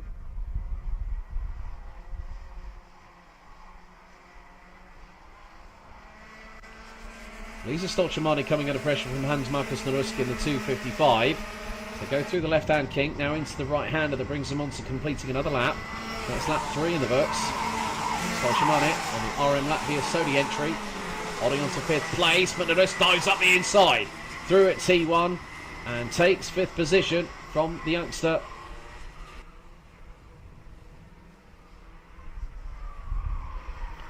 Tom Strela still keeping a very consistent lead, putting in pretty consistent lap times. Very equal on pace with Fernando Pemra, 47.236 from Strela and a 47.233 from Pemra, who is now just trying to hold on to that 2nd position. 4 minutes to go, plus an additional lap, so we're 3 minutes down. It's going to be pretty much this kind of racing, this kind of style to master the circuit. And Hans Markus Nurusk now closing in on Timothy Vladimirov for what is 4th place. The gap now between them 0.4 of a second. Nurusk did a low 47.3. Vladimirov a high 47.5, and that is now showing on how much Nurusk is closing in on the 287 just up ahead. Vladimirov running with SM Racing, the same crew as Timus Peserica, and also race leader Tom Strella, along with that, Martins Volts. And the 216, who currently rounds out the top 8. And look at how close Vladimirov has got Nurusk behind him. And now Vladimirov defends going into turn 1. He wasn't going to make that mistake, going to make a mistake. Teperis Pasarica now in 8th. As Martin Volts gets through for 7th place. Just look at the fixed concentration from these drivers in our junior ROTAX division.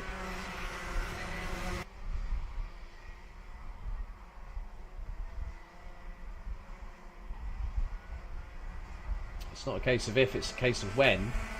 As Hans Markus Nurusk pulled the trigger. That's going to be quite important, because look at the closing speed. Switches to the outside, through into the final corner. Might get the run on Vladimirov this time if the 287 doesn't put up a stern defence. But he does do so, does Vladimirov, and holds Nurusk at bay. This is now impacting Nurusk's race. Fernando Pemre now gets the gap down to just over 7.5 tenths of a second between himself and race leader Tom Strella. Adrian Stions still holds on to 3rd place.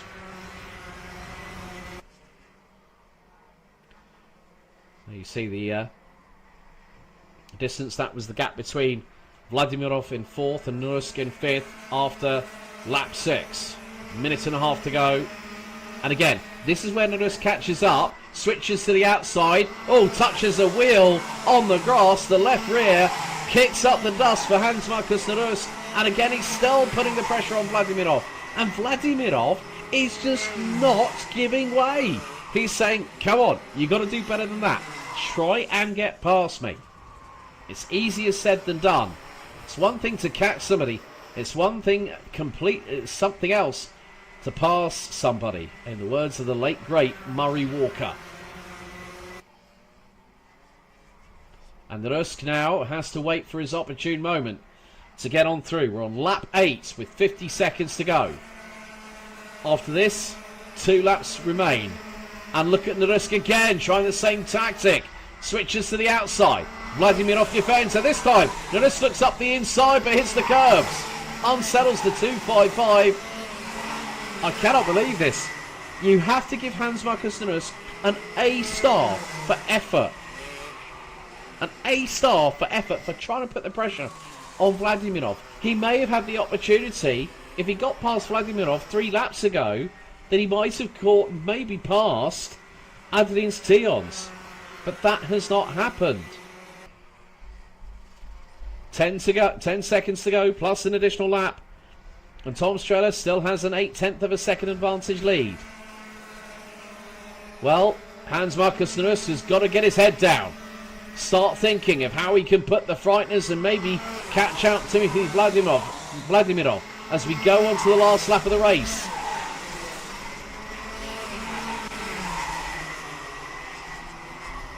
It's just when they come out of that final right-hand hairpin, that's when Nurusk gets a boatload of traction.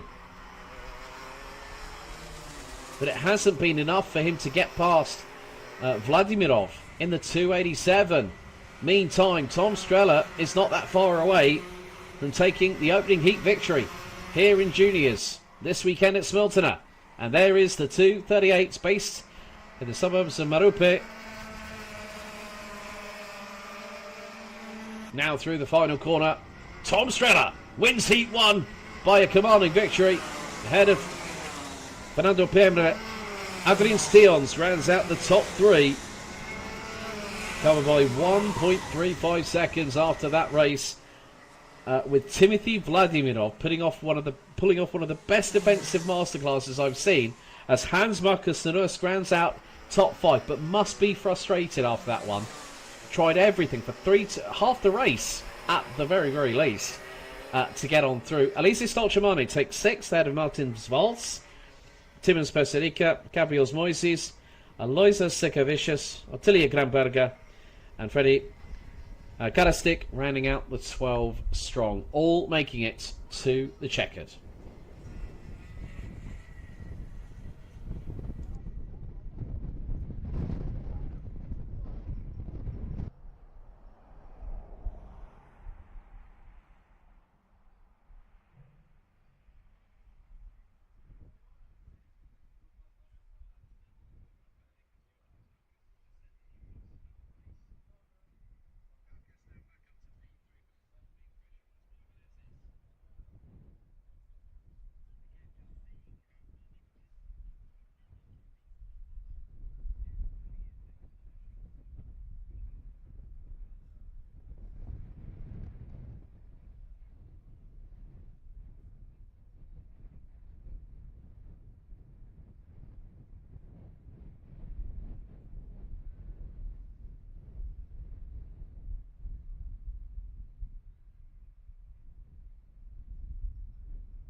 So we are just getting underway with our senior Rotax first heat. Here's your starting grid.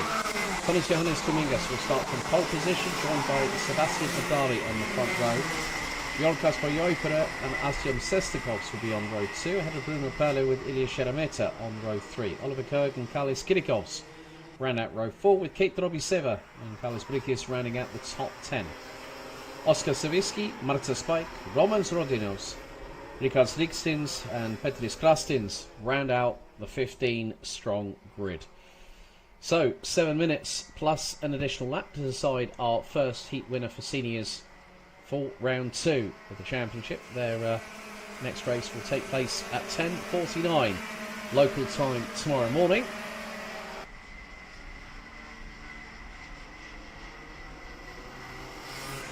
So, looks like it's going around again.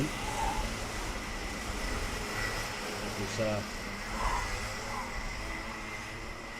completely the fact that I don't think anyone, I'm not too sure if they went a bit too quick, maybe. You never know, but no one was in prime position, so we've got a full course yellow, and the drivers will then have to get into position. Only when the green flag drops do we go racing.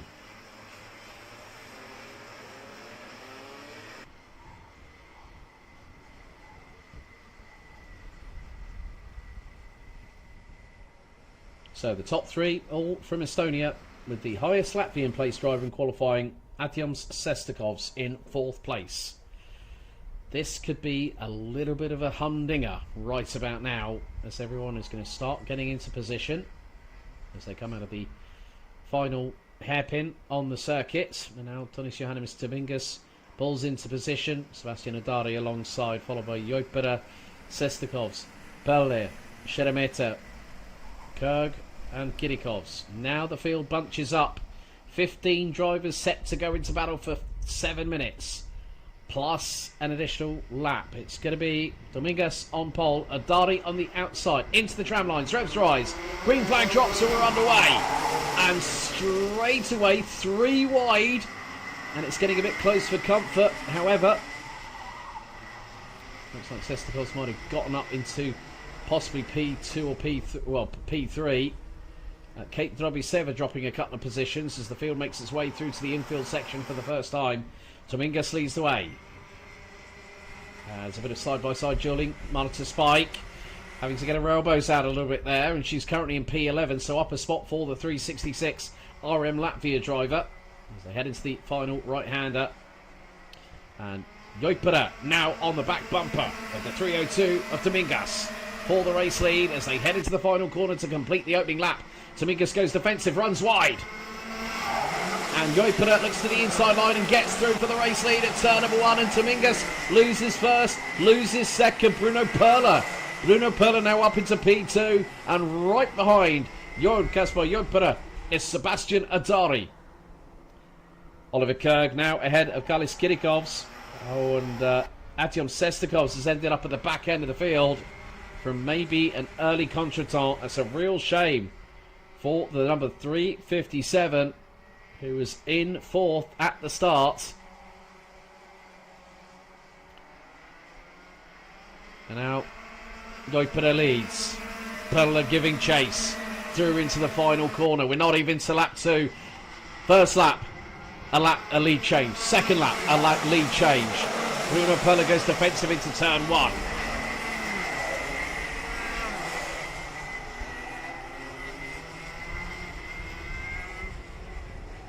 As it's getting a bit feisty out there, and someone has lost a big amount of positions.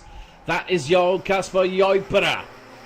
Sebastian Adari now up into P2. Tonis Johannes Dominguez P3. Oliver Kerg now 4th. So a lot of ground lost by the 321 who led after the opening lap. Jon Kasper Joipere, but there is a send up the inside of Sebastian Adari. That was Oliver Kerg. No, that was Dominguez, my apologies. And now Adari looking up the inside through into the final corner. Dives up the inside, and now the battle really begins. Adari in second. As Jon Kasper Joipere touches the back of Kalis Kirikovs, who was up into 5th place. And that is again compromised drivers. It just goes to show that one wrong move in this close fought senior ROTAX opening heat of the weekend, you make one mistake and everyone is going to capitalise. Bruno Perla in the meantime has got a 5.5 of a second advantage over Sebastian Adari. Torres Johannes Tumingas rounds out the top three.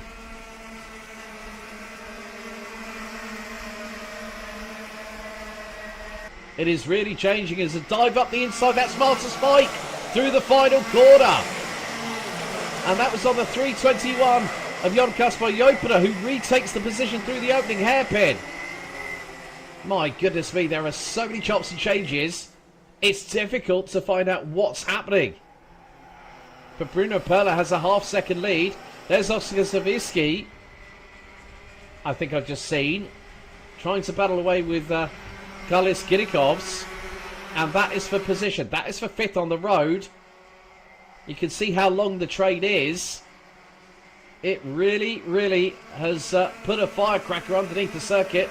And someone's set it off and it's gone off big time. Bruno Perla continuing to lead after lap 5. Gap between the top three. Now 8/10. Sebastian Adari and Tonis Johannes Dominguez are giving chase. So is Oliver Kerg in fourth. Karlis Kirikovs is only 2 seconds off of the race leader, but has a bit of ground to find. 9.5 of a second between himself and Oliver Kerg, who rounds out the top 4. Oskar Savitsky, Jon Kasper Jopera, all the way down in 7th, ahead of the 366 of RM Latvia's Marta Spike. Romans Rodinovs and Kate Drobiseva round out the top 10. Artyom Sestikovs will be absolutely infuriated after this race. Well, Karlis Kirikovs also having dramas in this opening heat, and he's down in 12th. And it's 0.33 between Perla and Adari, 0.34 between Adari and Dominguez. And it's 0.36 between Dominguez and Kerg. This is going to be a real big battle. A second covering the top 4 drivers. Pick a winner, folks. Pick a winner. It's going to be difficult to decide.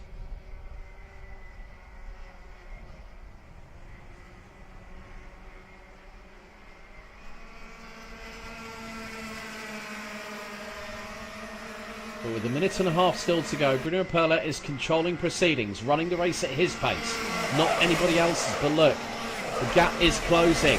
It's now 0.96 between the top 4. So Perla, Adari, Dominguez and Kerg. That's your top 4. Kirikovs now showing in 5th ahead of Jon Kasper Jopera, who's got past Oskar Savitsky in the meantime. Well, Artyom Sestikovs has no surprise here, the fastest lap of the race, and he's down in 12th. Nikolas Brikis in 3:24. Nikos Nikstins and Petris Klastins round out the top 15, all still running on the circuit. But we are so close to the end of this first heat.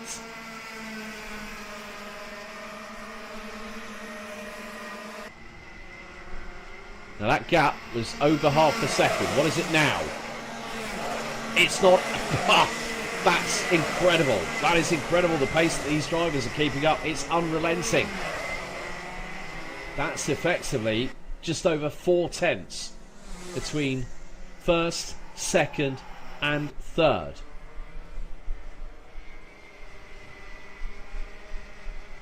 .431 to be more precise, but Bruno Perla has done exactly what he's needed to do. Next time around we are going to see the final lap board, I'm sure. 10 seconds to go as they come into the final hairpin. 5, 4, 3, 2, 1. Final lap underway. 0.86 covered the top 4 last time around. It's less than that. It's about 6/10. And Dominguez really starting to close in on Adari. Kerg is there, 0.64. Covered the top 4 after 9 laps. We're on the 10th and final lap of this opening heat, and it looks like there's a bit more daylight in terms of Perla versus Adari in the battle for first and second position. Sestikovs has now recovered to 10th place. Marta Spike's now up to 7th. Kate Drobiseva 9th. But it's going to be one last run to the checkered flag. through the left-hand kink for the final time. And what a run it's been. Bruno Perla takes the win. It's going to be Tonis Johannes Dominguez that gets through on Adari, who loses 2 spots and finishes 4th. Oliver Kerg at the line takes P3. What a finish. Wow. Oh my goodness, Bruno Perla takes the win after 10 laps by 6.5 tenths of a second out of Tonis Johannes Dominguez and Oliver Kerg, who basically mugged Sebastian Adari through the final corner on the final lap to take 2nd and 3rd respectively. Carlos Kirikos takes P5 ahead of Jon Kasper Joipera. Oscar Savitsky finishes 8th behind Marta Spike, with Artyom Sesnikovs recovering to finishing 9th and also taking the fastest lap of the race with a 45.927. Kate Drobiseva rounds out the top 10 ahead of Ilya Sheremeta, Roman Rodinovs, Carlos Brikis, Rikas Rikstins and Petris Krastins rounding out the 15 strong. Everyone getting to the end of the race. Next up, it's DD2 and DD2 Masters.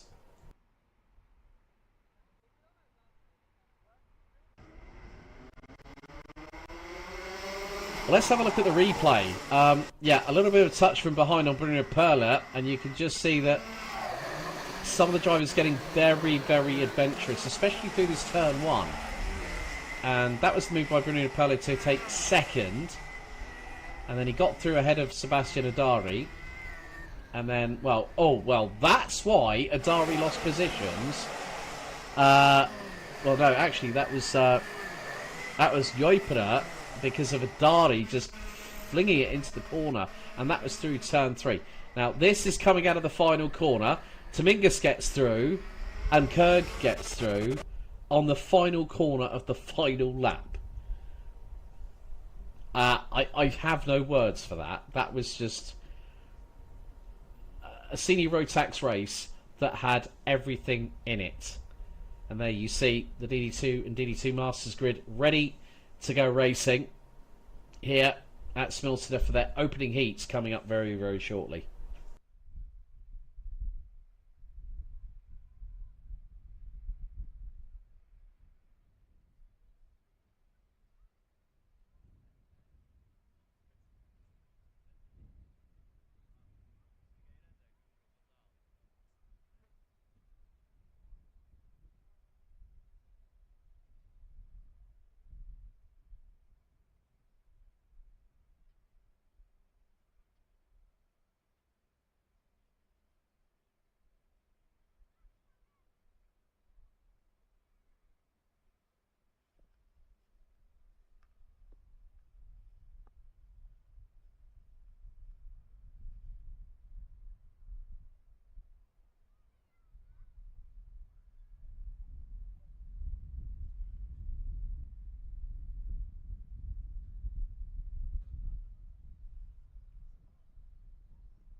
Now time for our next Heat 1. It's DD2 and DD2 Masters. So here is your starting grid. For DD2, it's Thomas Bierstens. They start from pole position alongside will be Patrick Snolls, Loch Mellis.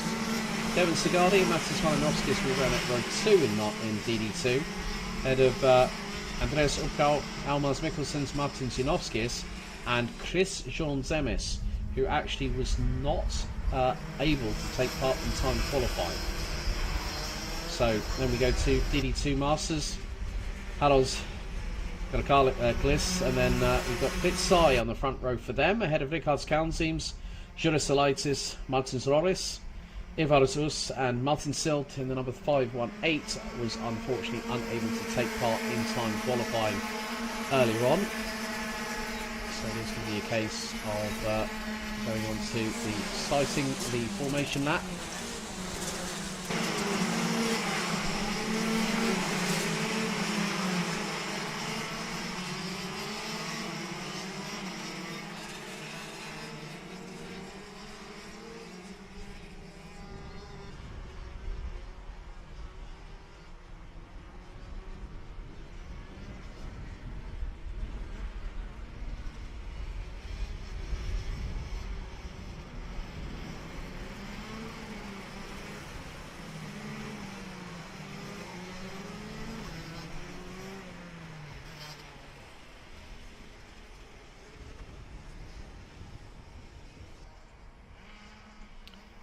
So the drivers will now get into formation here at Smiltene for their first heat. And good to see that Patrikas Jokis getting some love from the family, as well as Jack Collinson's mum and little bro watching from the UK. Glad to see you all in chat, and thank you for joining us. So, 7 minutes plus an additional lap. It's the Bromance boys on the front row. Bierstens versus Loch Mellis, and they are backing up the field completely.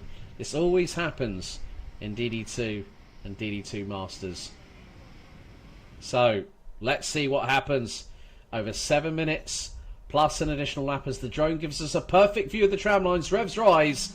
Green flag drops, and we're underway, and a good start for the pole sitter of Thomas Bierstens, being followed closely by Devin Sigardi. Matis Malinovskis looks to have moved up past Loch Mellis into P3 as they head into turn 3 and 4 for the opening time. And there you see the paddock in all its glory in the backdrop of the shot here. It's at the far part of the circuit. Bierstens leads the way ahead of Sigardi. Loch Mellis now down to 4th behind Matis Malinovskis. This is going to be a closely fought battle over the next 6 minutes and 20 seconds, plus an additional lap. We're very shortly coming around the final corner as we do so now to complete the opening lap. So, Bierstens leads, Sigardi second, Malinovskis, then Loch Mellis. Karkaklis has now made his way up to 7th position, so Harolds has made a bit of a storming start. He's up to 7th, and he's got 2 karts in between himself and the next highest placed DD2 Masters driver down in 10th.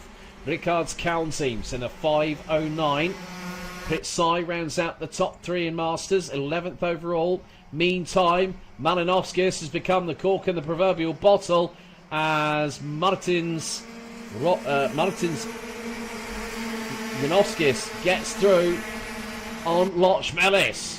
And that's quite important. That's for 4th place. They've got Andreas Upkau closing in. Loch Mellis fires it up the inside to retake the place through turn 1 at the right-hand hairpin. Now through into 2, into 3. Wonderful camera shots. I'm sure that Edgar's is probably more than likely flying the drone at this time. But then Janovskis fires it back up the inside through turn 5. Meantime, Bierstens trying to get away from Sigardi. The gap they've got between themselves and Matis Malinovskis now stems at nearly a second after the opening 2 laps. Loch Mellis has got to get a bit of a wriggle on. He's between a rock and a hard place in a minute. He's got Upkau behind him and Janovskis in front of him.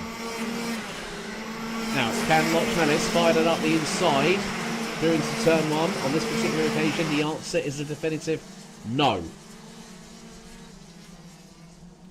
However, there has been a change in Masters. Pritsai now rounds out the top 10 ahead of Rickard's Kalnteams. Haros Gakaklis now still leads in Masters, but has been passed by Elmars Mikkelsons for 7th overall, which means there's only a 1 kart buffer. Christian Zemis now rounds out the top 9 overall, 8th in DD2. As we're nearing the halfway point. Biddistons has a lead of nearly 4 tenths of a second, but what a dive! What a dive on Matas Malinovskis by Martin Zinovskis there. The 4.22 cleanly fired it up the inside of the 441, and there goes Loch Mellis up the inside through turn 5, and Upkout follows suit. Oh, dearie me. Well, there's Christian Zemis, and he's right with the 422.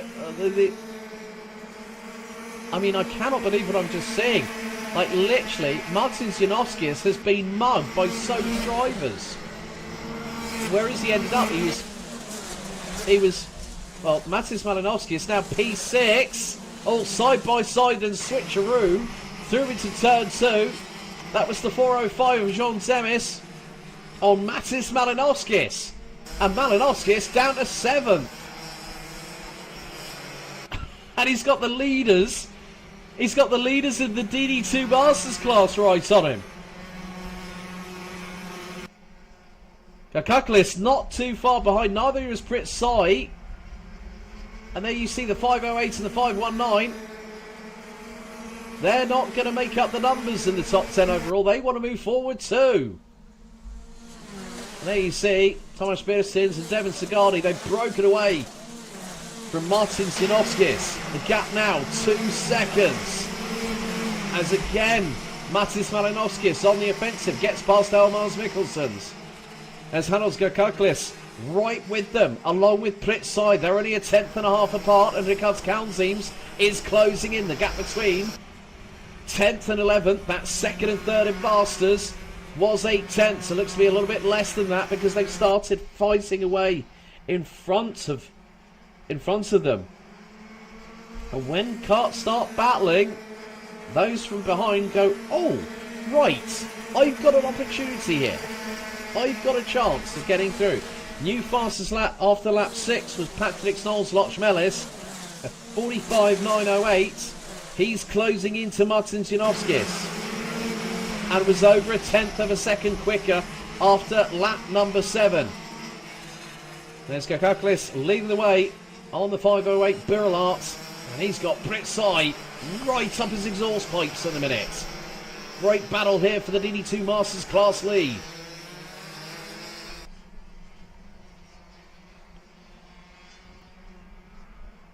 Meantime, at the front end of the field,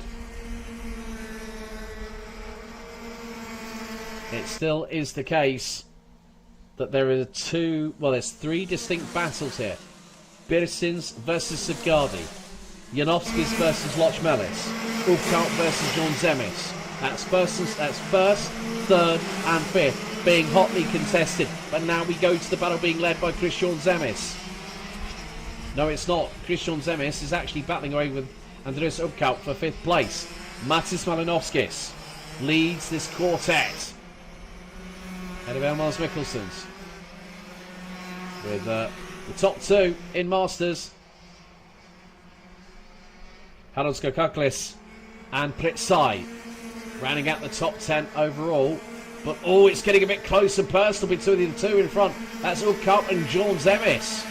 That's going to allow Malinovskis to close the gap as Jean Zemis goes on the offensive. Sweeps to the outside through the final corner. He's going to get the overspeed into turn 1. He's fired it through, but he's gone sideways. He managed to cover off the door. He did. Upkout didn't know what hit him. It was like a haymaker from the right side. Absolutely ridiculous what Christian Zemis was just able to do. He just lined it up around the outside of the final corner, thought, right, I'm going to do the undercut and get the cut back through turn one, and he was sideways under braking. That was complete. That was complete John Zemis jocularity at its finest. Last lap is underway, and Thomas Petersens has a lead of 5 and a bit tenths of a second ahead of Devin Sigardi. Martin Zianovskis rounds out the top 3. There is the race leader.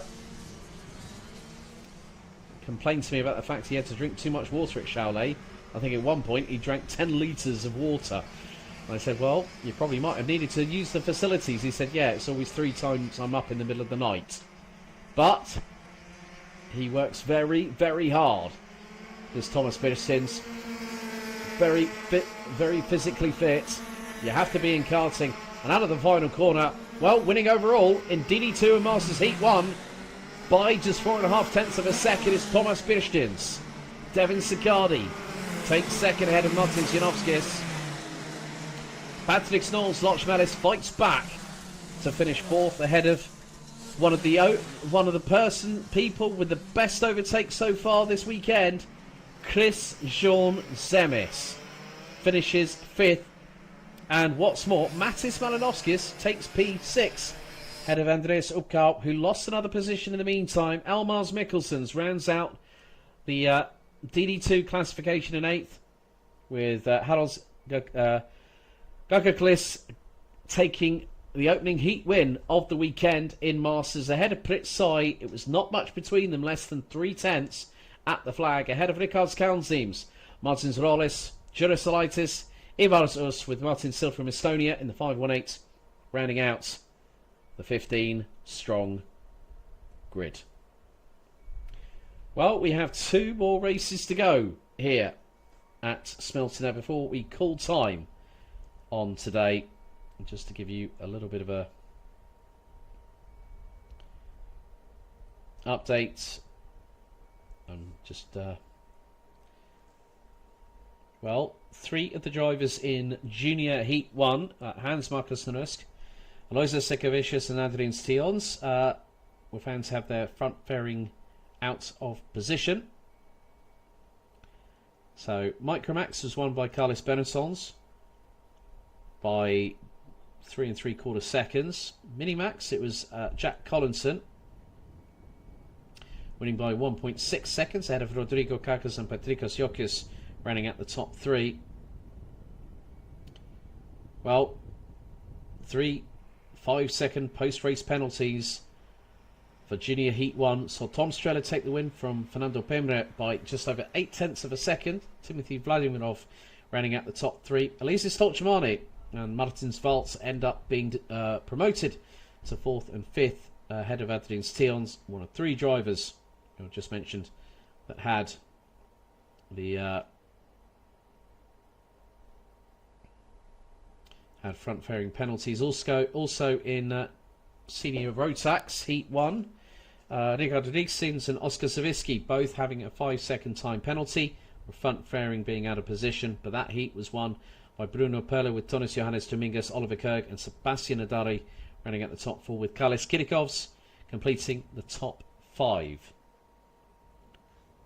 Well, we have 2 more races to go. Up next, Amateur DD2, Masters and Heavy, before Tillotson T4 concludes the racing action here today at Smeltene at the Teperis Sporta Complex, here 140 kilometres north-northeast of the capital city of Riga for round 2. And there is the 30-second board, I'm sure, being shown to the drivers.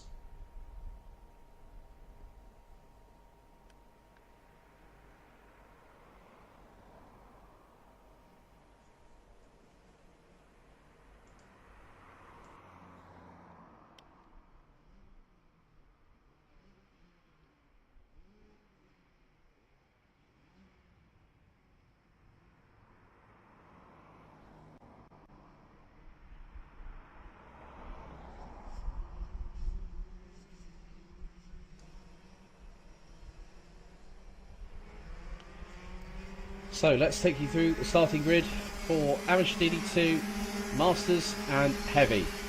Rodrigo Franz starts from pole position. There's a quick weather update for you folks at home. What conditions are like here in Smeltena. So Rodrigo Franz and Edmunds Zuskovic rounds out the front row. It's Oz and Kristaps Galixons, row 2. Markus Spikius and Maris Lochmelis round out row 3.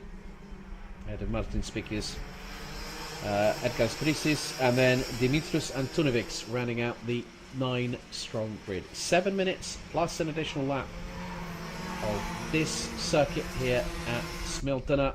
Clockwise direction just over 1,000 metres. Very fast, very flowing, and momentum is key, as well as track position. Very tight circuit, apart from the start-finish straight where you can more than likely get at least 3 to 4 wide. The drivers now will go onto their official formation lap.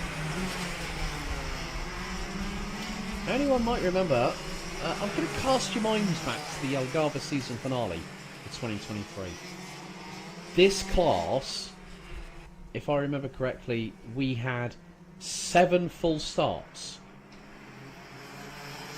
If anyone might remember it. 7 full starts. Now, of course, it was quite entertaining. I think it was quite frustrating for other parties. But now it will be the case that these drivers that have done this for at least a season or two will have the wherewithal to go, right, yes, not a problem. I know how this all works now. So it is going to be down to Frams and Zuskovic on the front row. And Zuskovic needs to be alongside Frams on the front row, let's be completely honest.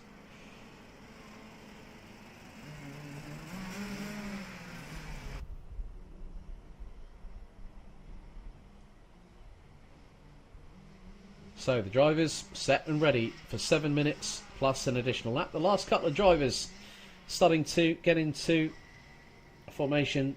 Vickers and Tudovics at the back end of the field into the tram lines. Oh, we're way off the tram lines here at the moment. That is not... Oh. Well, they were told in driver's briefing how the start was meant to happen. That's 3 drivers. That is 50... Oh, Loch Mellis, 518. Galixons, and then Austin, the 588. So, yeah, that's not how a race start is meant to happen. Just look at the restart here. So they're all over to the left-hand side, and there's the first bit of contact. So it was actually not of Aids Os's fault whatsoever. It was the kart behind. So I really have nothing to say about that, apart from whoever caused that. Well, I think the thing is, Rodrigo Fram should be over to the right-hand side. If you are on pole, it is the right-hand side of the circuit, and that could have been completely avoided. Completely avoided.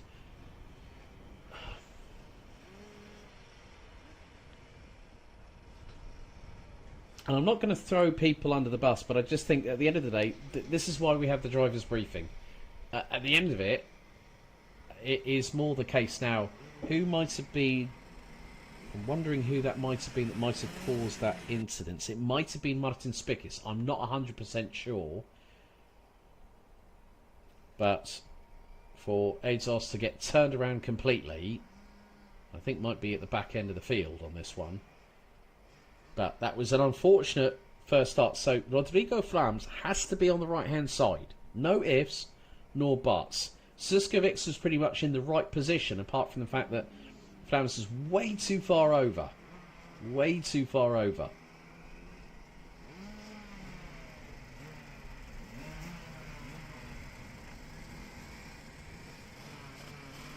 So, the field now lines back up into position. Got to be very, very careful how this start gets approached. Now, the race director has the right to throw a red flag after this one, and then have a further discussion with the drivers. So Rodrigo Frams needs to be all the way over to the right hand side. So into the tram lines we go, and Frams is doing it again. Needs to be on the right hand side of the circuit, and he's being told by Zuskovic. And again, well, Rodrigo Frams. That's a red. I knew it was going to be a red flag. Oh, they're going to have to pull up. So Rodrigo Frams is basically going to get a new one torn. I'm not going to repeat. I'm not going to say the word because we're on air. But Rodrigo Frams got told by Edmund Zuskovic, "You need to be over on that side. You need to be in that set of the tram lines." So, red flag has been called after 2 successive false starts. I cannot say I'm at all surprised. I'm not surprised at all. And I was hoping that Rodrigo Frams would look as if to go follow the line of rubber into that final corner. Use the racing line. So now there's going to be a discussion that's going to be had between Rodrigo Frams and our race director. And I can probably tell you this, that I'm going to feel my ears burning in just a couple of minutes' time.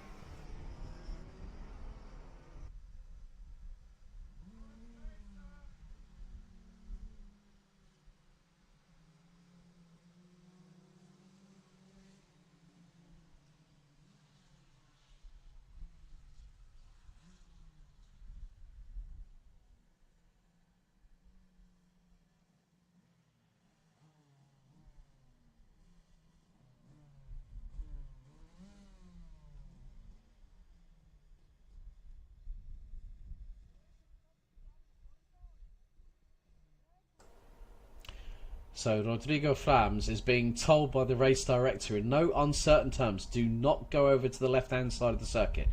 This is where you're meant to be. Zuskovic was doing exactly the right thing.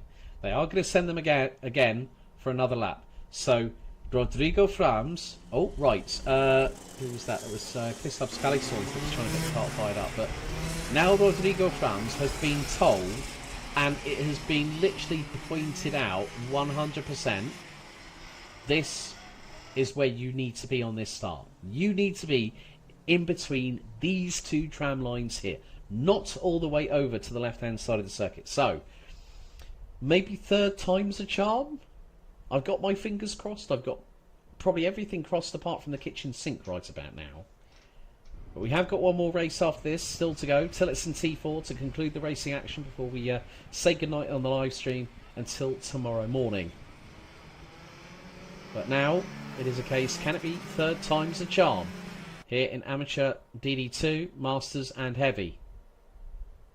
So let's just give you a brief reminder of the starting grid. It's Frams from Zuskovic, Os from Kalixons, Marcus Spikis with Maris Lochmelis rounding out the top 6 ahead of Martin Spikis, and then we've got Edgars Brikis and then Dimitris Antunovics rounding out the 9-strong grid. So past the point of no return, the red line, and now it is going to be the case of let's see how the formation pans out. I'm sure that Zuskovic will be pointing if he doesn't see Frams go over. Right, that's more like it. Into the tram lines we go. Now they start to accelerate, and well, not at all a surprise. I think that might have been the first time that Rodrigo Frams has... Oh, he's just got over the front of somebody else! And that's the 506. Christoph Skalixons, who started 3rd. Bad start from Frams. Goes over the front of Kalixons. And, well, I'm not at all surprised. Well, Zuskovic was ready. Zuskovic was poised like a coiled spring. Ready to get through. And, well, not at all a surprise on that particular occasion, if I'm completely truthful. But it means that we have got a race underway, and with 6 minutes and 15 seconds still to go. Edmund Zuskovic leads the way ahead of Rodrigo. Well, it was Rodrigo Frams, but it won't be now. And it's Os in the number 5. 8-8 is in 2nd, ahead of Marcus Spikis in 3rd. Manis Lochmelis with Edgars Brikis and Martin Spikis rounding out the top 6. Now, Marcus and Martins did have a coming together late last year at Jelgava. And we've got to be very, very careful. We're still early stages into this championship season. Of course, for the Latvian Karting Championship, there's only 5 rounds. as round 4 will be part of the calendar for ROTAX Nordic. Zuskovic leading comfortably, 1.2 seconds after the opening 2 laps.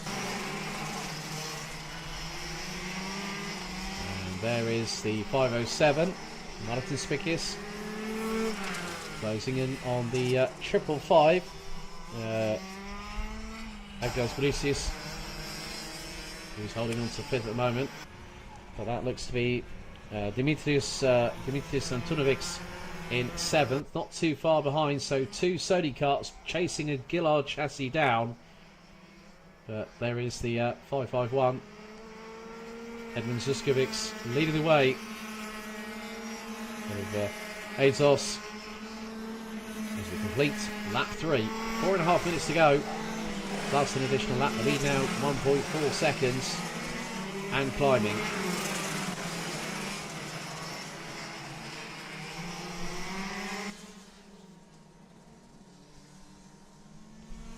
So of course this is round 2 of ROTAX Max Challenge Latvia, the Latvian Karting Cup and the Latvian National Championship.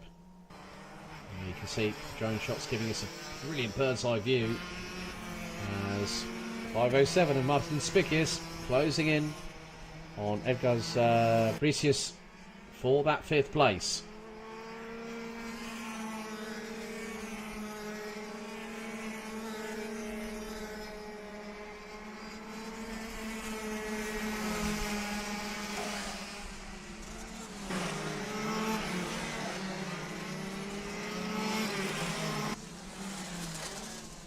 Half time through the race. And Zuskovics leading away from Os by just over 1.3 seconds.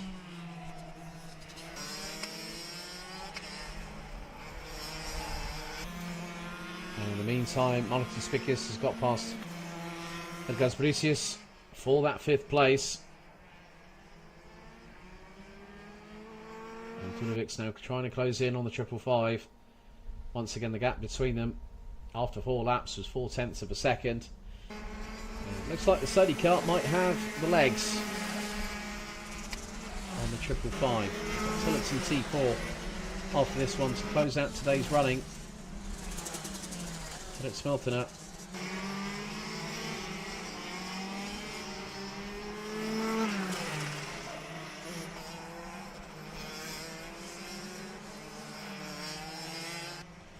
Well, Rodrigo Frams, no surprise, ended up retiring after that opening lap contretemps with Kristaps Kalixons.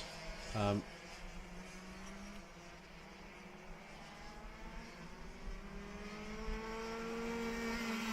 there's your race leader on the Cosmic chassis. Doing a great job, Edmund Zuskovics, in the DD2 heavy category. And is leading Azos by 1.6 seconds, and that gap is starting to increase. We're now on to lap 7 of this race. Zuskovics running pretty consistent. Last time around was a 48.134. Previous best time by the 551, 48.044. Of course, these are not chain driven like the remainder of the ROTAX classes, apart from DD2 and DD2 Masters. So there's a 2-speed gearbox mated to a ROTAX Max Evo, 125cc single cylinder engine. There's that mistakable Hornet's Nest style roar.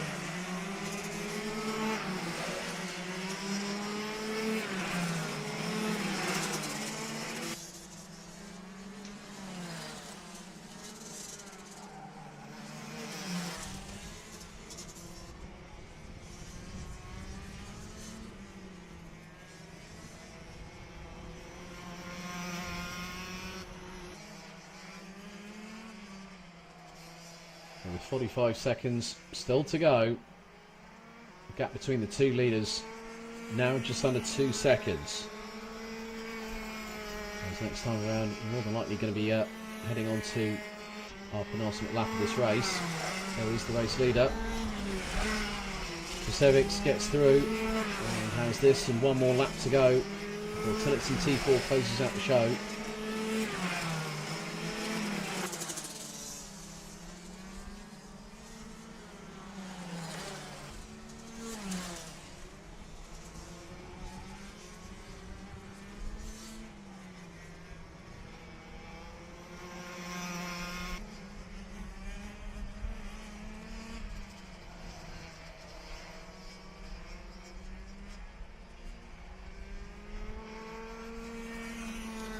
Now with 0 on the timer, one more lap remains here at Smeltene.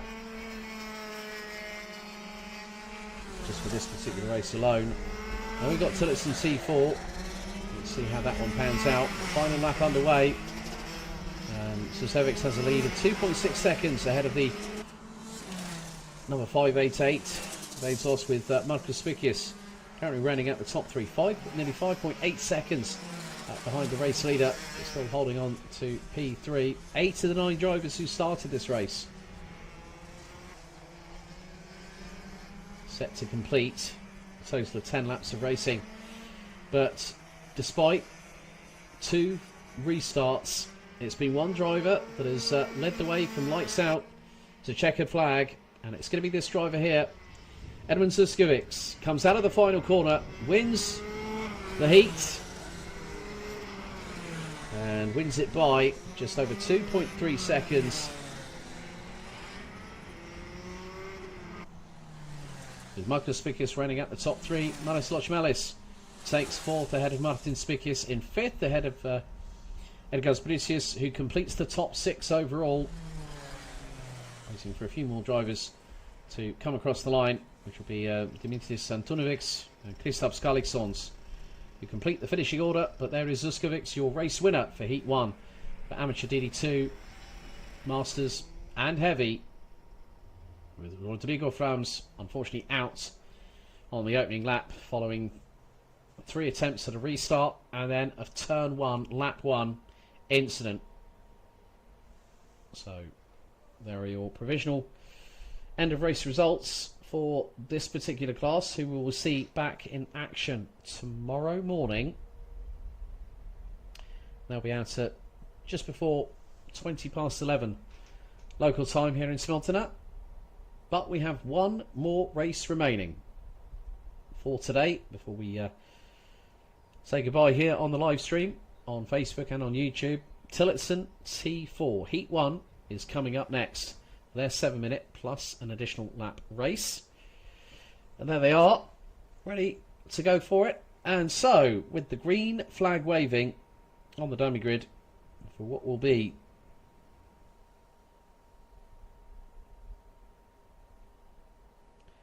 final time today, we will have free practice for the Retro CZ125 and M125 this evening. That won't be on the live stream, I'm afraid. But here is your grid. Tillotson T4 Heat 1.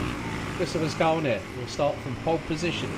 David Salmons will be alongside on the front row. Could have been a better effort for Salmons had he not broken down with 2 minutes to go in qualifying. Daniels Petris Beresins and Kirillos Dimitrievs rounds out the top 4 ahead of Elisabetta Johan Zulce. Haris Gladkins in 6th ahead of Rudolf Toms Beresins. Rudolf Ropenis, Oris Maris rounding out 9th. Daci Grossberger and Arthur Seng rounding out the top 11 drivers. 11 drivers in total.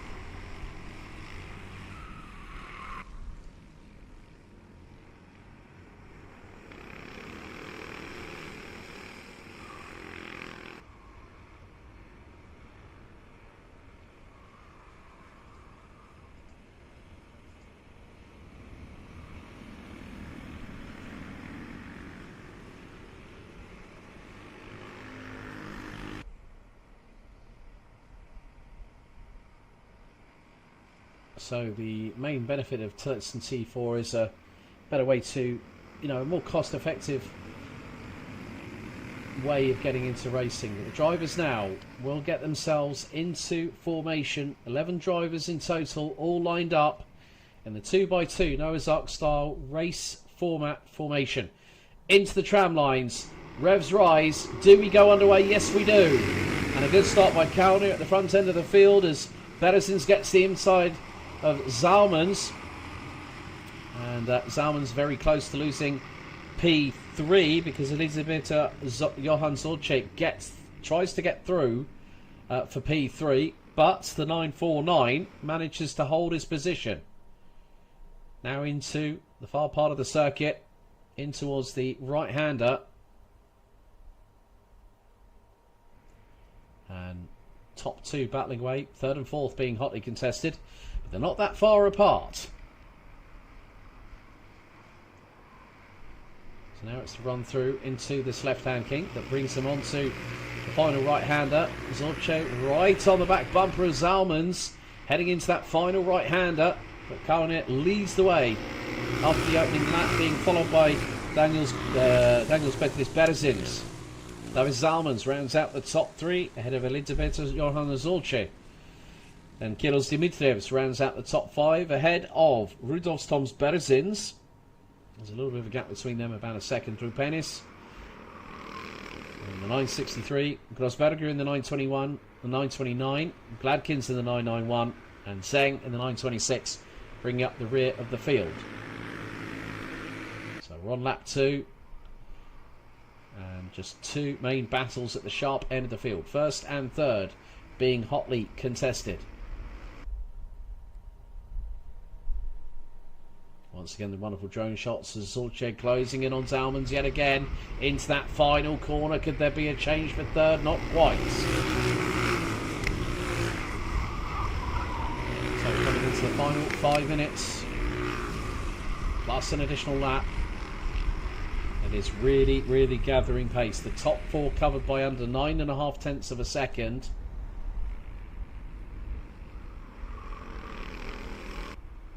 Dimitrievs might be closing that gap because they are starting to battle away, are the top quartet. And oh, someone going a little bit wide through turn 5 as we just picked up the drone cam just a second ago.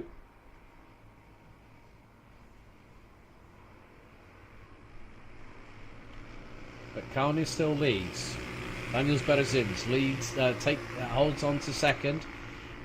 David Zalmans and Elizabeth Zorcek round out the top four. Again across the line. They were 9.5 tenths of a second apart.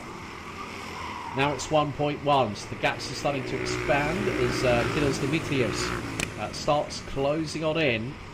The gap is still around about 9.5 tenths of a second between 5th and 4th at this moment in time.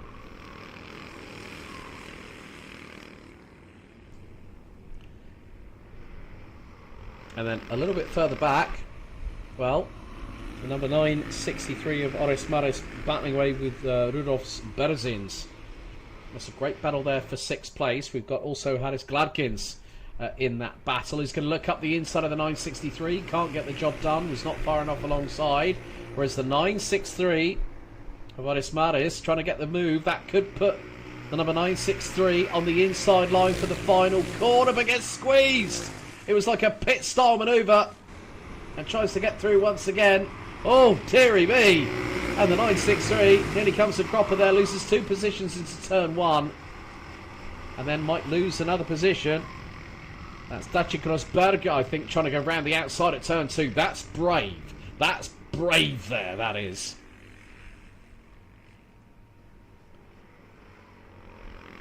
But we're past half-time. We're not that far away from the last checkered flag of the day. Racing resumes at 10 past 8. Well, 10 past 8 UK time tomorrow morning. 10 past 10 local time here in Latvia. Or if you're in continental Europe, 10 past 9 in the morning tomorrow. We'll be going live at around about 10 AM. Oh, and on the grass. On the grass going into the final corner. Someone was very brave. That would have been the 963 again.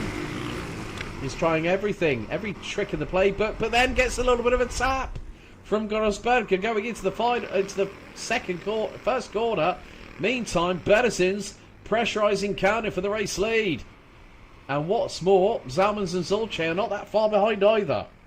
This could be a real grandstand finale for the opening day of competition for round 2 of the season.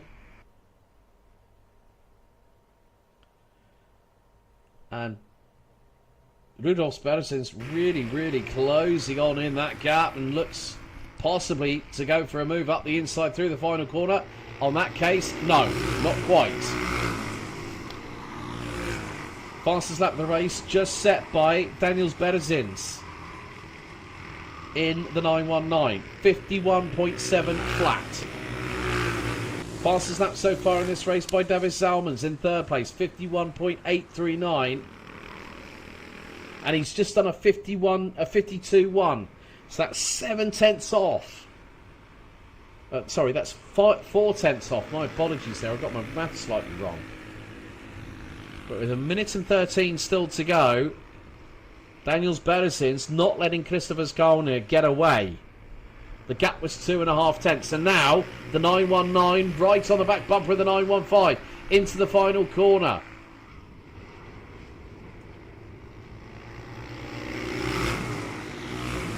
So 3 laps to go, and the gap still 0.22 between first and second position. Daniels Bertesins trying to sweep wider into the corners to carry the momentum and a little bit of an additional couple of kilometres an hour or so. You can see that here through T4, now into 5. And Zalman's keeping Zulce at bay. But Bertesins hell-bent on trying to get one up on Christopher Skalner. And again, you can just see slight different variations on driving style. There's going to be 2 laps to go. And Daniels Bertesins closes in again on Christopher Skalner.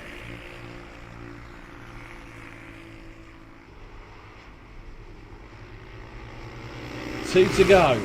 2 seconds remaining. And the gap now 2 tenths. Gap now 2 tenths. And Bertesin's just trying everything. Again, just through turn 1, through turn 2, using a wider wider line, going into the entrance into the corners.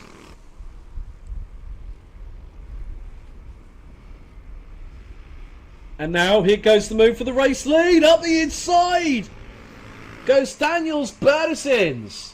Just waited for the right time, and yeah, a slight misjudgment maybe by Christopher Skalner. There's only so much you can hold the lead on for. There's going to be 1 lap to go, just over 1 kilometre remaining in this race. And it's Skalner versus Bertesins. Skalner goes to the high side. Through the final corner, he's going to look for the undercut. He's got the inside line. There were 5 1,000ths apart going on to the final lap of this heat. And now Davis Zalmans gets through. Has Bertesins got a problem?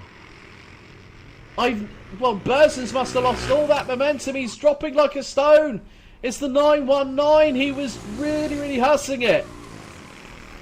And now he's going to be closed in on by, oh well, that's 4th. Demetrius has got through. So that means that Daniels Bertesins might be a retiree, but Davis Zalman's looking for the move for the race lead. He goes up the inside and they clash. Oh, drama with 2 corners to go. I cannot believe it, but it's going to be the 925 Elizabeth Johan Zulce that's going to come out of the final corner and win. Well, that was the last-ditch attempt by Davis Zalmans. Could have been very conservative there, but decided to throw caution to the wind and mounts the top of Christopher Skalner, takes both of them out of the race. Kirillos Dimitrievs takes 2nd. Daniels Bertesins comes across the line, I think in 3rd. Christopher Skalner in 4th. But, whoa. No surprise, Davis Zalmans eliminated on the spot. And there you see the end of race results provisionally for T4 Heat 1. And what a dramatic end to the first day of competition. We've still got we've got the second set of heats tomorrow. we've got the pre-finals and we've got the finals. Let's have a look back at the replay. So you can see that things were very, very close. That was the 963 of Oris Maris getting, you know, getting major dramas. But then this move by the 919 of Daniels Beresins getting through on Christopher Skalnick, and then this happened, kind of got back the race lead. Beresins was jumping up and down in the seats and might have just lost a little bit of power, but you can see the momentum carry here from Davis Salmons. Round the outside, lines it up perfectly for turn 2, and Beresins powerless because Zulce manages to get through. But going to the final right-hander, hairpin, there you see the contact. Zalmans rips off the rear bumper on the left-hand side, and Elisabetta Johan Zulce takes the win. Well, that's going to be probably a technical, that might be a technical disqualification there for Davis Salmons, and I'm sure that will be investigated. But folks, that concludes day 1 of round 2 of the Latvian Championship, ROTAX Max Challenge Latvia, and the Latvian Karting Cup here at the Teperis Sporta Complex here in Smiltene, 140 kilometres north-northeast of the capital city of Riga. And as we see the Tillotson T4 Latvia drivers now go through onto the weighbridge. Well, that's it from us here on the official YouTube channel and the Facebook channel for ROTAX Max Challenge Latvia. A big thank you to our team led by Edgar's with the crew at No Limits providing all the live streaming action. We will see you at around about 10 o'clock tomorrow morning as we get into finals day. Until then, ciao for now.